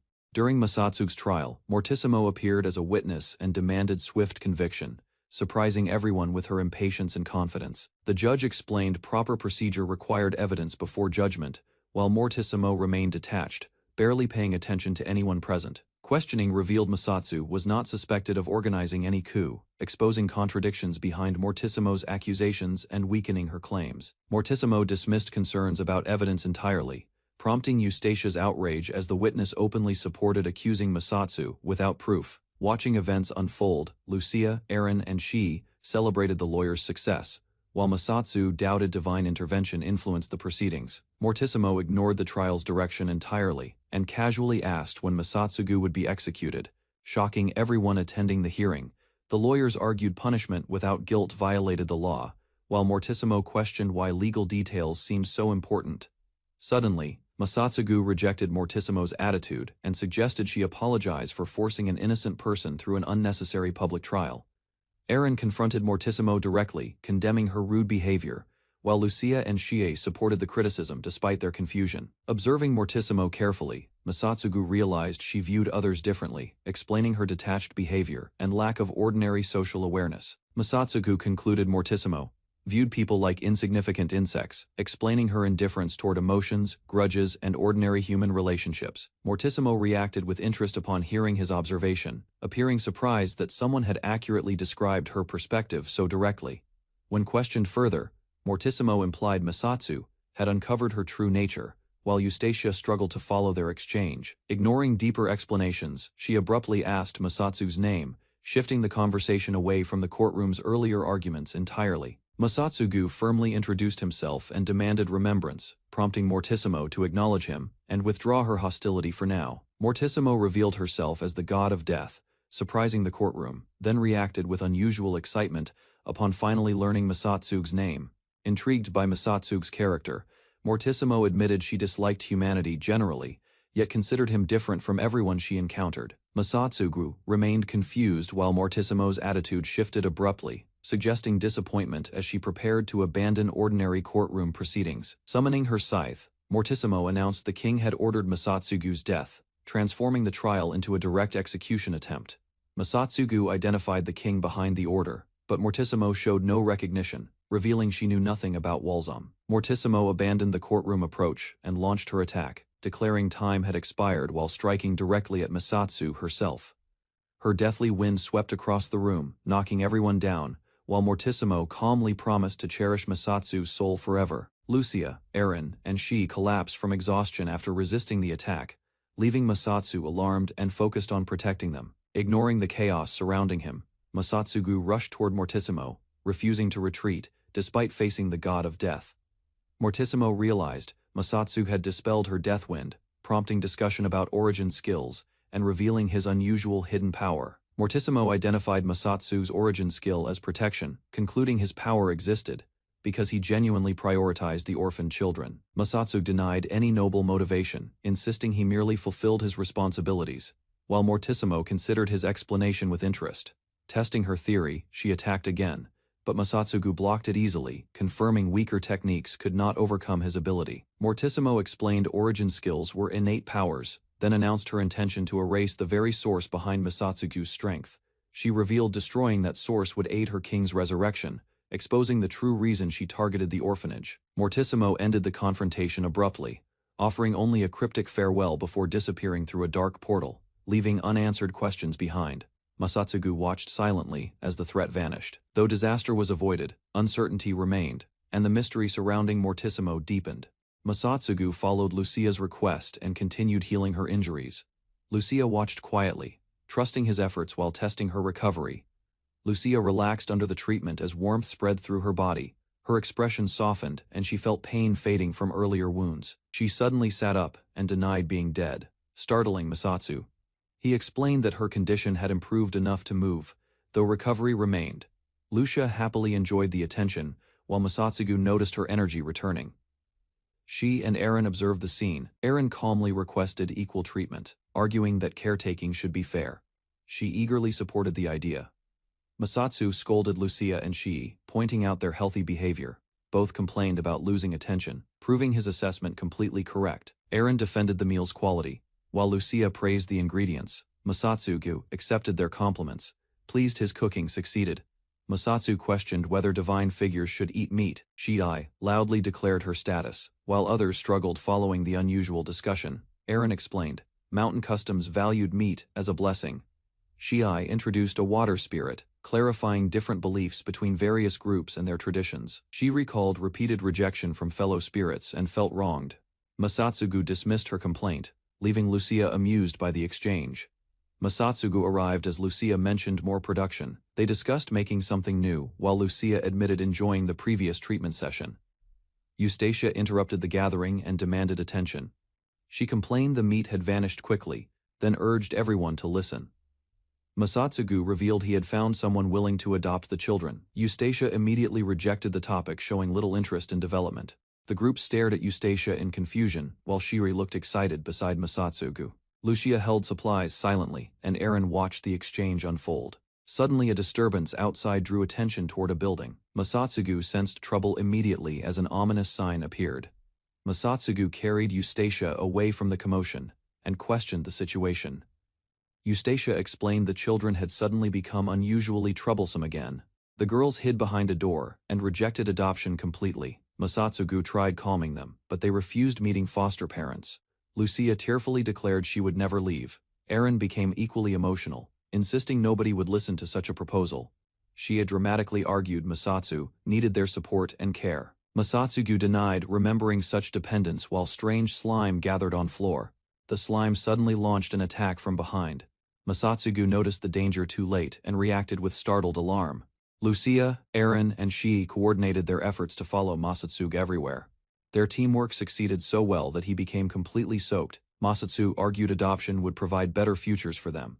The girls immediately rejected his reasoning and firmly opposed leaving him. Eustacia explained the candidate was trustworthy and respected.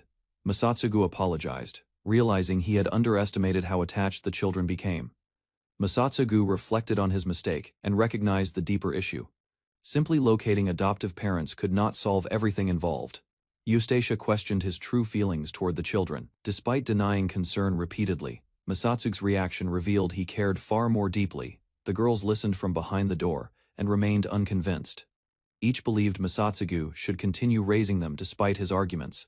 Masatsugu imagined them living happily with caring parents. He believed they deserved affection, stability, and opportunities beyond the orphanage walls. He admitted becoming director only because circumstances demanded it. Masatsu considered himself unsuitable and would willingly pass responsibility to another. The girls answered that trusting the adoptive family solved everything. Their response showed they accepted his reasoning. Eustacia questioned whether he truly meant those words. Masatsugu insisted he wanted the children independent, rather than remaining under his care. Eustacia questioned how Masatsugu planned to persuade the girls. Masatsugu ignored further discussion and prepared to demonstrate his answer directly. Without hesitation, Masatsugu rushed toward the room at full speed. Eustacia watched in surprise, unable to understand his sudden approach. She noticed Masatsugu charging forward and quickly warned everyone. The girls panicked immediately and prepared a defensive counterattack together. Numerous water projectiles flew through the corridor toward him. Masatsugu dodged several attacks while continuing his advance without slowing down. One projectile struck Masatsugu directly across the face. His charge collapsed instantly as the unexpected hit completely disrupted his plan. Lucia rushed from hiding when Masatsugu collapsed. Worried voices filled the hallway as everyone checked whether he suffered injuries. Masatsugu endured the pain and reconsidered his approach. Determined to succeed, he focused only on reaching them. Lucia approached cautiously and asked about his condition. Her concern replaced earlier defiance once danger seemed real to her at last. Sheshi joked about another attack, but Aaron reminded everyone of their promise. The tense mood softened and uncertainty faded slightly. Masatsugu stopped chasing the girls and gathered attention. He prepared to explain his decision without force, using calm words instead. He announced orphanage activities were suspended and adoption would proceed. Everyone listened silently as the decision became unavoidable. Masatsugu questioned Lucia's attachment to the orphanage, yet she firmly declared she wanted to remain there. He compared staying to caring for a pet forever, while Aaron insisted the orphanage remained her cherished home where she truly belonged. Facing the gathered girls, Masatsugu announced he would close the orphanage, dismissing objections, leaving Lucia shocked and speechless. Masatsugu began refusing their pleas, but a small hand gripped his clothing, interrupting his resolve before departure and making him pause for reflection. Tearful Lucia begged Masatsugu not to abandon her. Misunderstanding his intention, he reacted, questioned the meaning of abandonment. Masatsugu recalled his painful childhood and the way his abandon treated him, revealing the personal experience influencing his difficult decision. Shai and Aaron watched silently while Lucia continued crying, struggling to accept his announcement and fearing separation from their family. The girls called Masatsugu by different names through tears, and he finally relented, calming them with a gentle response. Hearing his answer, Lucia brightened immediately while she and Aaron stared in surprise. Seeking confirmation that they understood correctly, Masatsugu clarified he would not reverse the decision completely, explaining he only intended to revise the orphanage arrangement instead. Masatsu, allowing Lucia, Aaron, and Shii to return if their new home still felt uncomfortable after one full week. He explained the adoption process, apologized to Eustacia, and promised keeping the orphanage operating so the girls retained a fair chance to return. Lucia quickly accepted the proposal, declaring she would come back within a week while wiping tears. She enthusiastically encouraged Lucia, while Aaron calmly noted that enduring 1 week apart was minor compared with challenges faced. With spirits restored, Lucia, Aaron, and Shia departed together, smiling as they began the next step of their new lives. Masatsugu watched the girls depart and returned inside. Relieved the adoption proceeded smoothly, though the sudden silence felt noticeably unfamiliar. Standing alone, he reflected on the 1-week agreement, quietly considering whether the girls would truly adapt elsewhere successfully. He began cleaning the orphanage grounds, noticing fallen leaves everywhere, while reminding himself that maintaining the building remained his responsibility. While cooking, Masatsugu realized Lucia usually handled many chores, and the kitchen quickly became troublesome without her regular assistance. As more tasks accumulated, he admitted she and Aaron contributed greatly too, making their absence far more noticeable than expected. Masatsugu enjoyed quieter meals and lower expenses without the girls, believing he finally regained peace, though uncertainty still lingered within. While eating alone, memories of Lucia, Aaron, and Shi happily sharing meals surfaced, making the empty dining table stand out. Masatsu considered practical advantages of solitude, yet the atmosphere felt strangely dull, leaving little satisfaction in his daily routine. 1 week passed, and Eustacia reported that every girl chose remaining with their foster parents, respecting the transition period. Accepting the outcome calmly, Masatsugu acknowledged the message, thanked Eustacia for informing him, and watched her departure in silence. Alone outside, Masatsugu admitted the orphanage offered little comfort, recognizing its flaws while convincing himself the girls deserved better circumstances. He reflected that someone like himself was unsuitable as director, believing his limitations prevented him from providing an ideal upbringing. Masatsu concluded children should receive proper affection and attention from dependable guardians, accepting that their departure was the expected result. He returned indoors and closed the door while dark clouds gathered overhead, casting a heavy atmosphere across the quiet orphanage. Masatsu trained alone near a cave, attacking a slime repeatedly while testing his strength and searching for an effective strike. His latest attack failed again. Yet the creature suddenly reacted differently, surprising Masatsu and interrupting the rhythm of battle. Hidden observers watched closely, arguing possessively over Masatsugu's knife, while treating the weapon as something extremely valuable and important. Without warning, a blade shot across the battlefield at tremendous speed, passing directly beside Masatsugu before he could react. Masatsugu noticed the unexpected interference as the projectile struck nearby, creating a violent impact and completely changing the situation. Sylvie and Arnon emerged from hiding and approached confidently, while Masatsugu stopped their interference during his ongoing monster hunt. Arnon praised Masatsugu affectionately for helping her, while he insisted she should have rested instead of following him.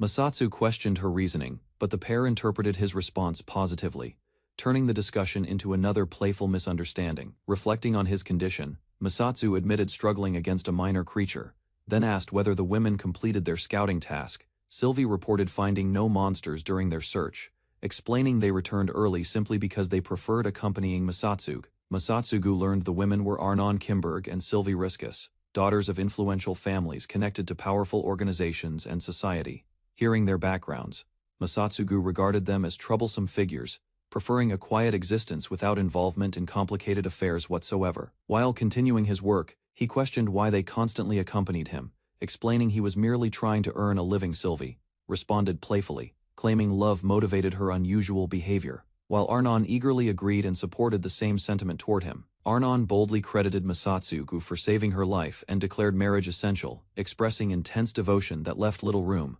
Arnon and Sylvie insisted they owed Masatsugu greatly, praising his achievements and crediting him for defeating the Goblin King successfully. Their gratitude quickly became excessive, prompting Masatsugu to reject their dramatic behavior, while struggling to maintain control of conversation. Overwhelmed by the situation, Masatsugu wished everything was merely a nightmare, unable to understand their relentless affection toward him. Arnon explained succession traditions required a son, revealing the potion request concerned her family, despite her being female. Before Masatsu could respond properly, Arnon clung tightly to Sylvie, boldly declaring only Masatsu could accomplish such a task. Arnon recalled meeting Masatsu and openly confessed her feelings again, insisting her devotion remained unchanged despite his continued resistance.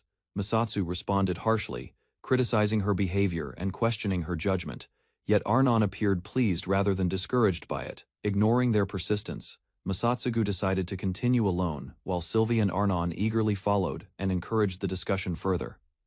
Masatsu demonstrated precise control with his weapon, showing that his skills remained reliable despite recent struggles against monsters. He explained his weakened condition left openings during combat, then questioned the women about enemies they previously claimed absent. Arnon defended their statement about missing monsters. Suddenly, a disguised man appeared before them, exposing the flaw in their report. Masatsugu accused them of ignoring threats carelessly, then prepared for battle as Sylvie and Arnon watched his reaction with interest. Arnon sensed movement within the cavern and warned Masatsu. Hidden figures emerged unexpectedly, confirming her suspicion. Several robed men stepped forward after being drawn out. Masatsu, Sylvie, and Arnon faced them without retreating. A leader declared they would sacrifice Masatsugu to the Mudlord. Sylvie considered the name carefully while recalling forgotten information. Details revealed a spell called Muddy Water capable of driving contaminated minds insane.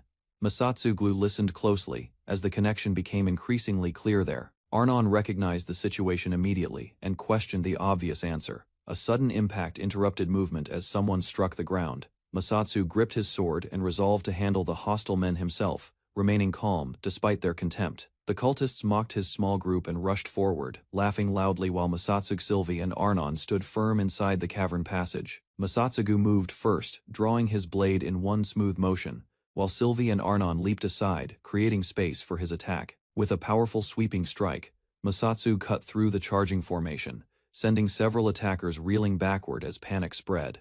Bodies crashed against the cave walls, leaving Masatsugu standing unharmed, while the shaken enemies realized their overwhelming advantage never truly existed. More cultists advanced through the cavern, yet Masatsugu remained composed.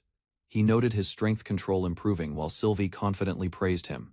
One cultist crudely proposed that Sylvie join them. She dismissed the suggestion immediately, insulting his foolish reasoning without hesitation. She continued mocking their arrogance and warned them against comparing themselves to Masatsu. Her confidence steadily undermined their remaining pride. With a pleasant smile, Sylvie invited the men closer and presented herself as irresistible bait. The cultists eagerly considered her offer. Believing Sylvie had yielded, the cultists grinned and approached carelessly. She welcomed them calmly before launching her attack. Approaching cultists suddenly lost control of their legs. Confusion spread quickly as several men stumbled, collapsed. Panic replaced confidence when more bodies dropped helplessly. Sylvie stood before them calmly, while their leader demanded answers desperately. Sylvie revealed her ability, explaining that precise contact could disrupt magical flow within people, leaving opponents completely vulnerable. Outright then she declared, signaling the battle was over for the immobilized cultists, before casually dismissing concerns about using a knife at all. With a cold smile, Sylvie promised the defeated men would awaken as fertilizer for the cave, ensuring their threat ended permanently from existence. Sylvie acted innocent while discussing the defeated enemies. Masatsugu watched quietly as her teasing remarks drew frightened reactions. Masatsugu questioned her harmless appearance. Sylvie answered vaguely, claiming girls kept secrets while avoiding a direct explanation about her abilities. Speaking cryptically, Sylvie described surviving through obscurity and concealment. She explained that remaining unidentified suited her role within the guild. Realizing she had revealed more than intended, Sylvie stopped herself. Her expression softened while she attempted to brush aside the topic. Masatsugu sighed at Sylvie's troublesome behavior, yet clarified one misunderstanding. Her combat strength involved far more than a knife. Masatsugu reflected that Sylvie never truly lied. Instead, she concealed facts carefully, allowing opponents to misunderstand her and lowering their guard. Summarizing his thoughts, Masatsugu concluded Sylvie was simply difficult. Arnon called for him, prompting departure while Sylvie watched quietly behind. Left with her thoughts, Sylvie showed a gentler expression. Beneath countless deceptions, fragments of her genuine self slowly surfaced. Arnon struggled to use her bow while enemies closed in from behind. Forced into close combat, she hurriedly dodged attacks instead. Even under pressure, she joked with Masatsugu and exaggerated his rescue. The playful exchange contrasted sharply against the ongoing battle. An attacker rushed forward, seeking an opening. Masatsugu intercepted immediately, striking decisively and stopping the assault before it could continue. Arnon praised Masatsugu enthusiastically while catching her breath. Rather than accepting compliments, He focused on whether the corruption remained active. Relieved by his concern, Arnon confirmed the effect persisted. Masatsugu sighed quietly while she celebrated his support with delight. A surviving cultist hurled threats at the group and boasted about future violence. His confidence remained despite witnessing his companion's defeat. Arnon's ability was finally explained. Her skill corroded surrounding air, becoming especially dangerous within enclosed spaces and earning a feared reputation. The Adventurers Guild had given Arnon a notorious title. Smiling calmly, she stood among weakened enemies as fear spread. With the confrontation seemingly finished, Masatsugu, Sylvie, and Arnon checked the area. No additional opponents appeared within the cavern. Their attention shifted when several defeated cultists suddenly trembled. Unexpected movement suggested something unusual was beginning among them. The defeated cultists began moving again despite their condition. Masatsugu's group realized external magic was forcing their bodies into action. Arnon stepped forward to assist Sylvie, while the enemies regrouped. Their unexpected recovery threatened to prolong the battle considerably. Preparing a decisive response, Sylvie and Arnon readied powerful techniques together. Their combined attack promised widespread destruction across the cavern. Masatsugu calmly walked ahead before they could act. Arnon quickly noticed the danger and tried stopping their reckless plan, growing tired of the situation. Masatsugu gripped his sword firmly. He prepared to settle the matter personally once again. Masatsugu finally acted, releasing a massive sword swing. The attack surged through the cavern and swept directly into the advancing enemies.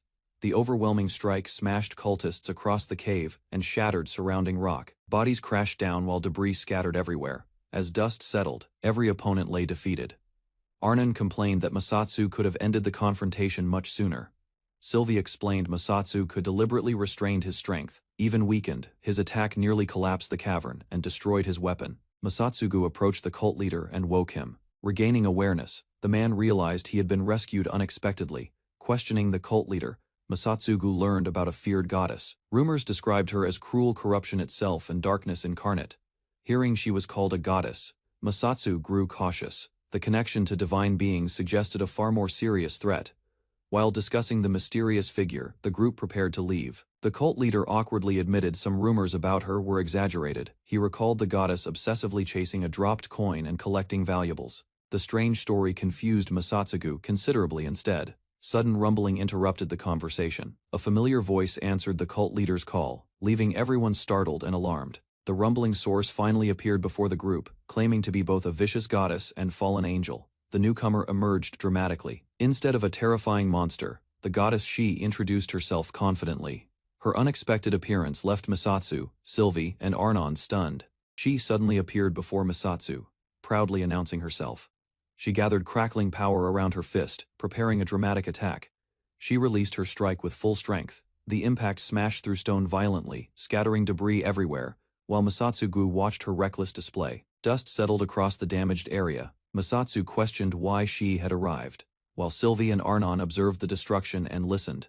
Masatsugu angrily reminded She belonged with her foster family. She complained about pain, ignored his scolding. She teased Masatsugu with gossip involving Lucia and Aaron.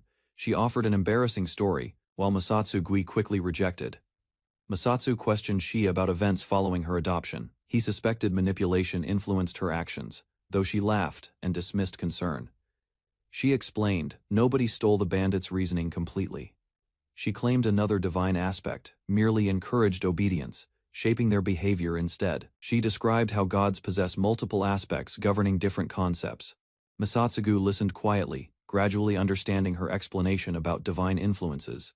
Masatsugu challenged her logic, suggesting such authority resembled corruption and death. Shihi remained unfazed, expecting greater shock from everyone. Shihi suddenly declared intense devotion toward Masatsugu, promising eternal companionship. She cheerfully accepted any role beside him, leaving emotions exposed. She declared Masatsugu would never face loneliness again. Confused by her words, he questioned her meaning while she spoke confidently. She pointed toward the girls connected to Masatsugu. She argued their separation revealed how lonely he seemed without them. Shiai claimed Masatsugu expected freedom once she found a foster home. She insisted everyone still wished remaining beside him. Masatsugu hesitated before answering.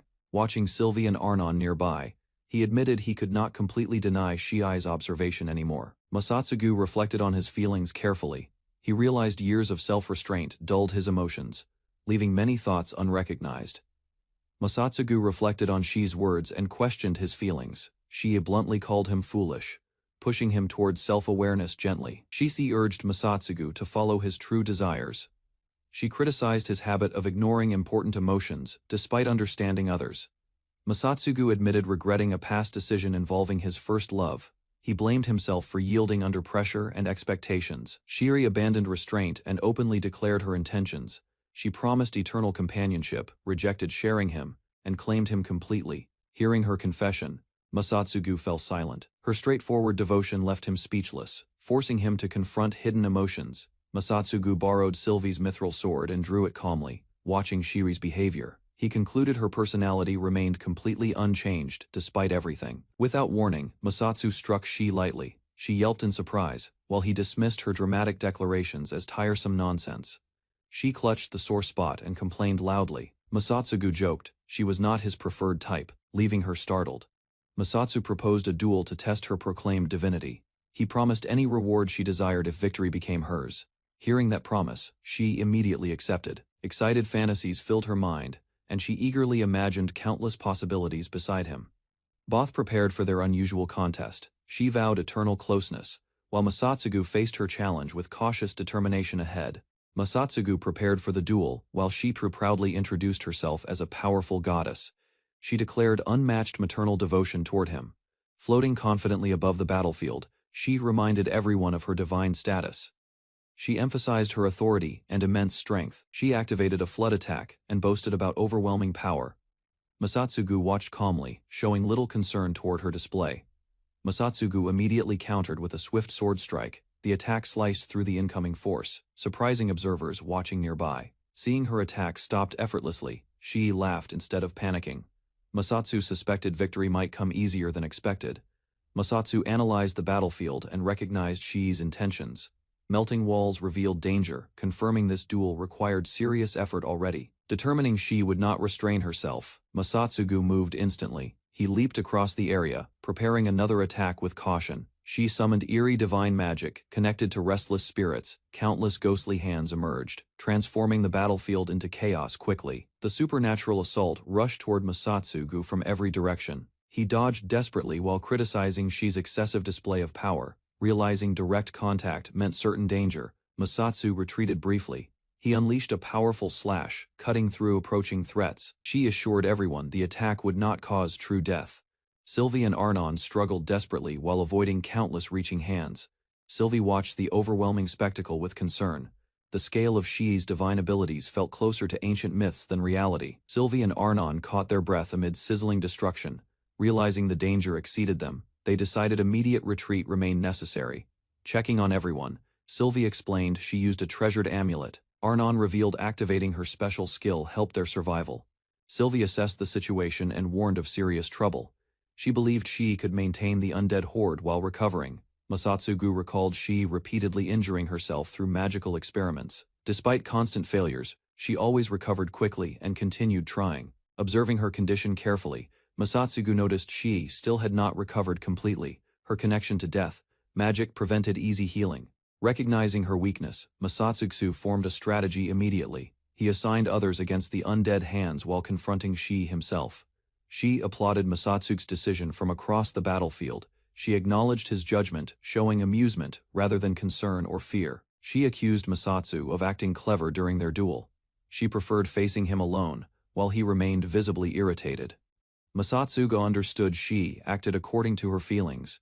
Accepting that truth, he admitted lacking something important while challenging her confidence. Shi responded by unleashing tremendous ice magic. Massive frozen structures erupted across the battlefield, transforming the surroundings completely within moments. Breathing heavily, she proudly revealed the technique's origin. She claimed the spell once covered the world with ice. She attempted sealing Masatsu within eternal frost. While explaining her plan, she also expressed desire to remain together forever. Without hesitation, she launched herself toward Masatsugu. She abandoned distant attacks entirely and demanded he accept her overwhelming affection. Shedi charged forward confidently, expecting success. Suddenly, impacts echoed across the battlefield, leaving her shocked as something disrupted plans. A powerful protective effect activated around Masatsu. The ancient amulet's barrier expanded outward, blocking danger and stabilizing conditions instantly. Recognizing the amulet, she panicked immediately. Masatsu reminded her Sylvie mentioned a trump card, exposing her careless oversight. Arnon proudly explained her special skill eliminated the death hands. Hearing this, she realized her strategy contained a major flaw. Sylvie and Arnon revealed coordinated preparations behind the scenes. Their combined efforts strengthened Masatsugu's position and undermined Shi's advantage. Sylvie explained the trump card targeted 2 people deliberately. Hearing that, Masatsugu immediately planned preventing Shi from casting another spell. Shi admitted her mana was nearly exhausted. Despite obvious fatigue, she insisted remaining a goddess, and promised recovery eventually. Questioned about withdrawing the death hands, she confirmed exhaustion prevented quick recovery. Her weakened state left few options available. Masatsu stepped forward before Shi could act further. He declared firmly that he would not grant her time. Closing the distance instantly, Masatsu struck her with force. The unexpected blow ended the duel and shocked everyone. She hung restrained against a rocky wall, groaning from pain and embarrassment, while struggling helplessly, blaming Masatsu for striking her. Masatsugu watched quietly as Shiki complained about her condition, while Sylvie and Arnon remarked she exaggerated matters, despite their efforts. Masatsugu admitted she suffered considerable pain, realizing his strength exceeded expectations, and accepted responsibility for hurting her without intending serious harm. Approaching, Masatsu gently patted Shi's head and offered an apology, causing her surprise to replace discomfort and frustration. She stared at Masatsu with flushed cheeks and softened eyes, quietly calling his name while the tension between them disappeared. Masatsugu explained he never believed Shi had fallen completely into darkness, insisting he wanted honesty from her rather than deception. Shi reacted with confusion while Masatsu revealed he understood her attempt to provoke anger, prompting Sylvie to release her restraints. Freed from the ropes, she answered questions about captured children, explaining the group gathered orphans and presented them as sacrifices. Another clue emerged when Eustatia's situation was discussed, revealing manipulators deceived inspectors with false stories about supposedly safe homes. Masatsu concluded other children remained endangered and needed immediate rescue, while Shiri identified the mastermind behind the sacrifices as evil. Masatsugu asked whether the evil god was widely known, while Sylvie and Arnon reacted with shock upon hearing Shi's revelation. Arnon explained legends describing a sealed evil god, sacrificed souls, and an ancient war, while Sylvie questioned impossible requirements. Shiri revealed heroes were summoned because signs foretold the evil god's return, leading Masatsu to connect both events together. Masatsu questioned the explanation logically, noting the evil god's return seemed linked to heroes already being summoned. Instead, comparing events carefully, Masatsu suggested the summoning itself triggered disaster, arguing mistaken assumptions transformed coincidence into accepted truth. Masatsu questioned how Walsum learned hero summoning, while she admitted uncertainty, then proudly agreed his suspicion sounded completely reasonable. Arnon interrupted the discussion, reminding everyone that Lucia and Aaron required rescue, pushing the group toward urgent action. Masatsugu asked why she faced sacrifice too, prompting her emotional complaint about insults, abandonment fears, and unfair treatment. Shii clarified she genuinely believed Masatsugu had abandoned them before, though she eventually realized others manipulated her misunderstanding. While preparing to continue, Shani suddenly appeared unclothed, startling Masatsugu before Sylvie announced everyone already understood the situation. Shei revealed the mastermind's identity, explaining Prime Minister Walsam orchestrated events behind the scenes, and exposed his involvement upon capture. She identified another dangerous figure, describing Mortissimo as Death Goddess, who supported the evil god and caused countless deaths throughout history. Masatsugu reacted seriously upon hearing the name Morte, recognizing the feared god of death and treating the revelation carefully. The scene shifted elsewhere, where Mort observed a gathering from above and casually remarked that it was time for rest. Approaching the assembled group, Morte found everyone gathered together while discussions continued regarding a legendary hero's remarkable origins. Hiro Miyamoto presented the holy sword Flamblin, claiming legendary warriors once used it to defeat the feared demon lord. He explained the sword waited centuries within a treasure vault, remaining impossible for ordinary people to remove or wield. Boasting confidently, Miyamoto declared he easily drew the sword from its pedestal, earning admiration and recognition from surrounding observers. Miyamoto further claimed the sword selected him alone, citing its immense weight and praising his recent victory over goblins. His speech ended abruptly when alarms reported intruders inside the castle, prompting Miyamoto to call everyone into battle. Leading the group forward, Miyamoto enthusiastically marched toward confrontation. Unaware Masatsu remained connected to events unfolding elsewhere, silently. Masatsu smashed through the castle wall, leading Sylvie, Arnon, Shi, and their allies directly into enemy territory. Sylvie and Arnon praised Masatsugu's unexpected entrance, Shi assuming he had planned everything. While rubble continued falling, Arnon reassured Masatsugu that everyone would support him, arguing the direct advance remained their best option given limited time and urgent rescue goals. As companions argued playfully, Masatsugu ordered them to stop chatting and keep moving, reminding everyone that lives were at stake and required action. Suddenly Miyamoto charged straight toward Masatsugu, attempting a surprise attack, but an ally shouted a warning as the reckless strike. Masatsugu recognized Miyamoto immediately, calmly calling him a familiar face, while the furious hero confronted him with visible hostility. Miyamoto demanded answers for Masatsugu's presence, then publicly mocked him as a failure while surrounding classmates silently supported the accusation. Remembering past experiences, Masatsugu reflected on constant bullying from classmates, recognizing the same behavior continuing despite entering another world. Masatsugu compared Miyamoto to a herder controlling followers, while Miyamoto defended his popularity and sought approval from companions nearby. She noticed something unusual about the soldiers accompanying Miyamoto, and Masatsugu admitted he had already sensed the same concern. Masatsugu examined the soldiers carefully and concluded they were already dead, while others listened closely to his alarming observation. Linking the situation to Mortissimo, Masatsugu reasoned, the death god controlled the soldiers, though Miyamoto remained unaffected by manipulation. Shai suggested Miyamoto resisted control because of the holy sword, but Masatsugu believed unusual resistance to magic explained it. Miyamoto proudly displayed the legendary sword, boasting about its power and chosen wielder status, while praising his own importance. Ignoring doubts from Shibi, Miyamoto continued declaring himself humanity's destined savior, while Masatsugu quietly questioned his endless self-promotion. Miyamoto dismissed objections confidently, claiming his charm naturally attracted women, while the others reacted with confusion and growing disbelief. Mistaking Shi's presence for admiration, Miyamoto shamelessly flirted with her, though she appeared uncomfortable and Masatsugu remained unimpressed. Shai immediately rejected Miyamoto's assumptions, declaring devotion to Masatsugu, instead, leaving Miyamoto shocked, while Masatsugu denied involvement completely. Arnon and Sylvie joined the discussion, each boldly claiming future ties with Masatsugu, turning the argument into unexpected competition. Hearing every declaration, Miyamoto grew visibly disturbed and frustrated, concluding all three girls sounded unreasonable while struggling to respond. Miyamoto loudly proclaimed exclusive ownership of the holy sword, demanding attention while everyone grew increasingly irritated by his arrogance. Unable to tolerate more boasting, he charged recklessly toward Masatsugu again, but Masatsugu remained calm and unimpressed throughout the attack.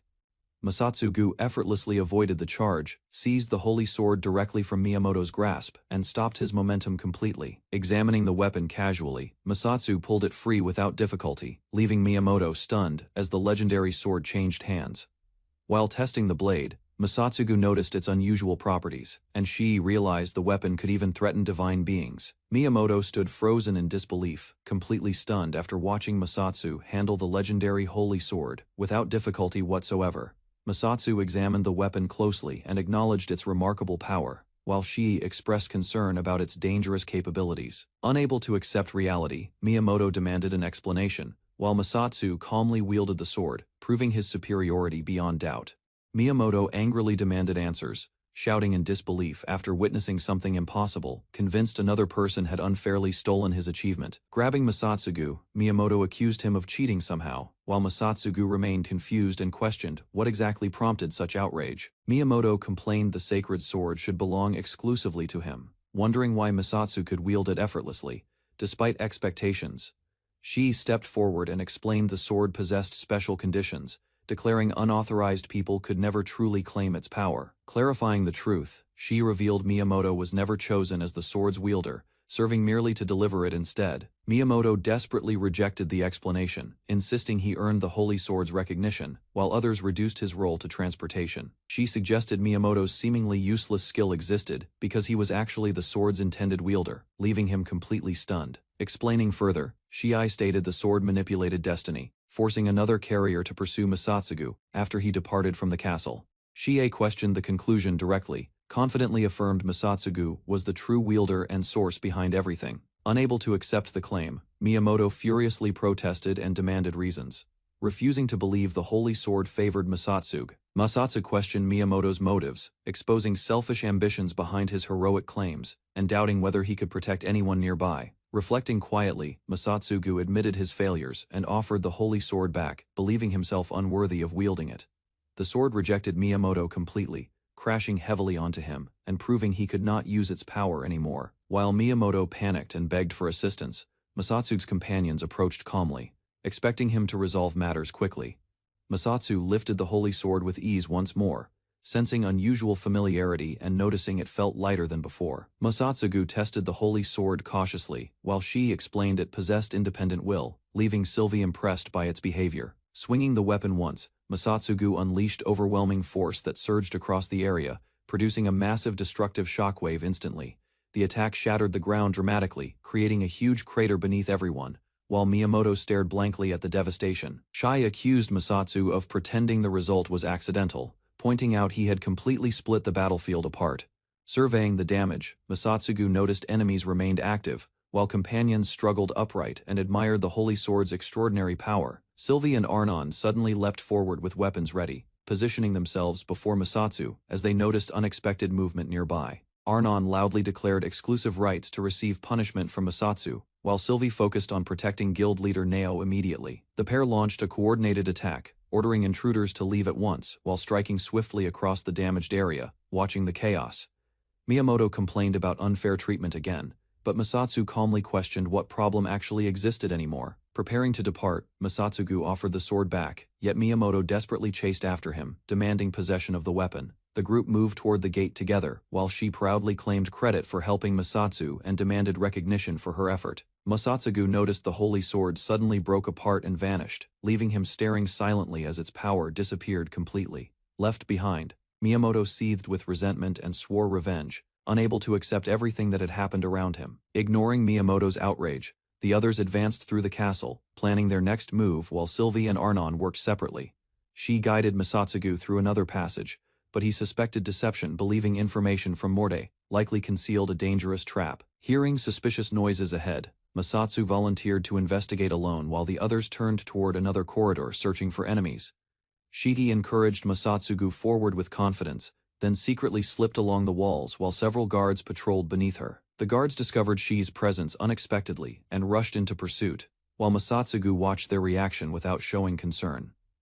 Ignoring the commotion, Masatsugu continued through the passage, focused entirely on locating the missing orphans before danger escalated. Reaching a hidden room, Masatsugu finally found Lucia, Aaron, and Eustacia, unconscious together, confirming the captives remained alive.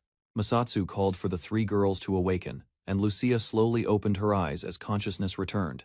Masatsu found Lucia, Aaron, and Shi asleep together. He called for the three girls to wake.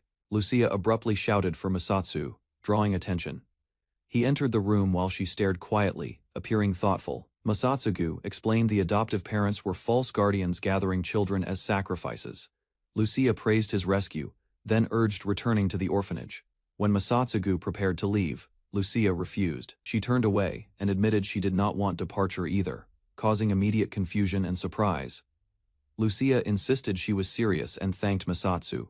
She claimed being rescued was enough, leaving him questioning her sudden decision. Lucia told Masatsu he was no longer the orphanage director, arguing there was no reason to force himself. Learning they were being adopted, Lucia felt sad yet happy because she feared the girls would become useless. Lucia explained they gained a place to call home only because Masatsugu allowed them to stay, challenging his claim of acting for convenience. Masatsugu realized expelling the children would have been easier, making her refusal seem tied to something deeper and personal. Because she had already accepted Masatsu's kindness, Lucia quietly revealed the real reason behind her resistance. Lucia denied manipulating Masatsugu. She admitted causing trouble, yet confessed her only wish was remaining beside him, despite everything endured. She claimed that abandoning her would have spared Masatsugu constant burdens. She believed sacrificing herself would be preferable to troubling him. Shocked by her words, Masatsugu demanded an explanation. Lucia calmly declared she would do anything for him, even dying willingly. Lucia smiled through tears while holding her feelings close. Her sincere expression left Masatsu speechless, struggling to process everything revealed. Rejecting her argument, Masatsu insisted on saving everyone regardless. He ordered her, Aaron, and Shii to follow him immediately. Masatsugu struggled internally after hearing Lucia's confession. He questioned his response while Lucia waited quietly. Masatsu convinced himself he could not accept Lucia's feelings. Unsure whether her words were genuine, he feared serious consequences ahead. While facing Lucia, he realized accepting her feelings might change everything. The possibility alone convinced him something would eventually end. Masatsugu suddenly ordered Lucia back and drew his weapon. His urgent shout interrupted the tense moment before anyone understood why. A powerful strike crashed through the area. Debris scattered across the chamber as Masatsugu moved quickly, reacting before danger reached them. Masatsugu noticed the damaged prison gate repairing itself. Confused by the strange phenomenon, he watched silently while dust settled around. A mysterious woman appeared before the group. Lucia realized even Masatsu failed to break the barrier completely as the newcomer approached. Recognizing the intruder, Masatsu identified her as the death god Mort. He faced her cautiously while Lucia remained behind bars. Mort greeted Masatsugu confidently, revealing she expected his arrival. While Lucia watched, Masatsugu challenged her and demanded everyone's release. She laughed at Masatsugu's determination and mocked his focus. She hinted he overlooked something important, increasing suspicion and tension. Attempting another escape, Masatsu struck the barrier again. Morte reminded him its construction exceeded ordinary human capabilities, despite his repeated efforts to break. Breathing heavily, Masatsugu admitted the barrier remained intact. Lucia listened anxiously as Mort declared his objective impossible, refusing defeat.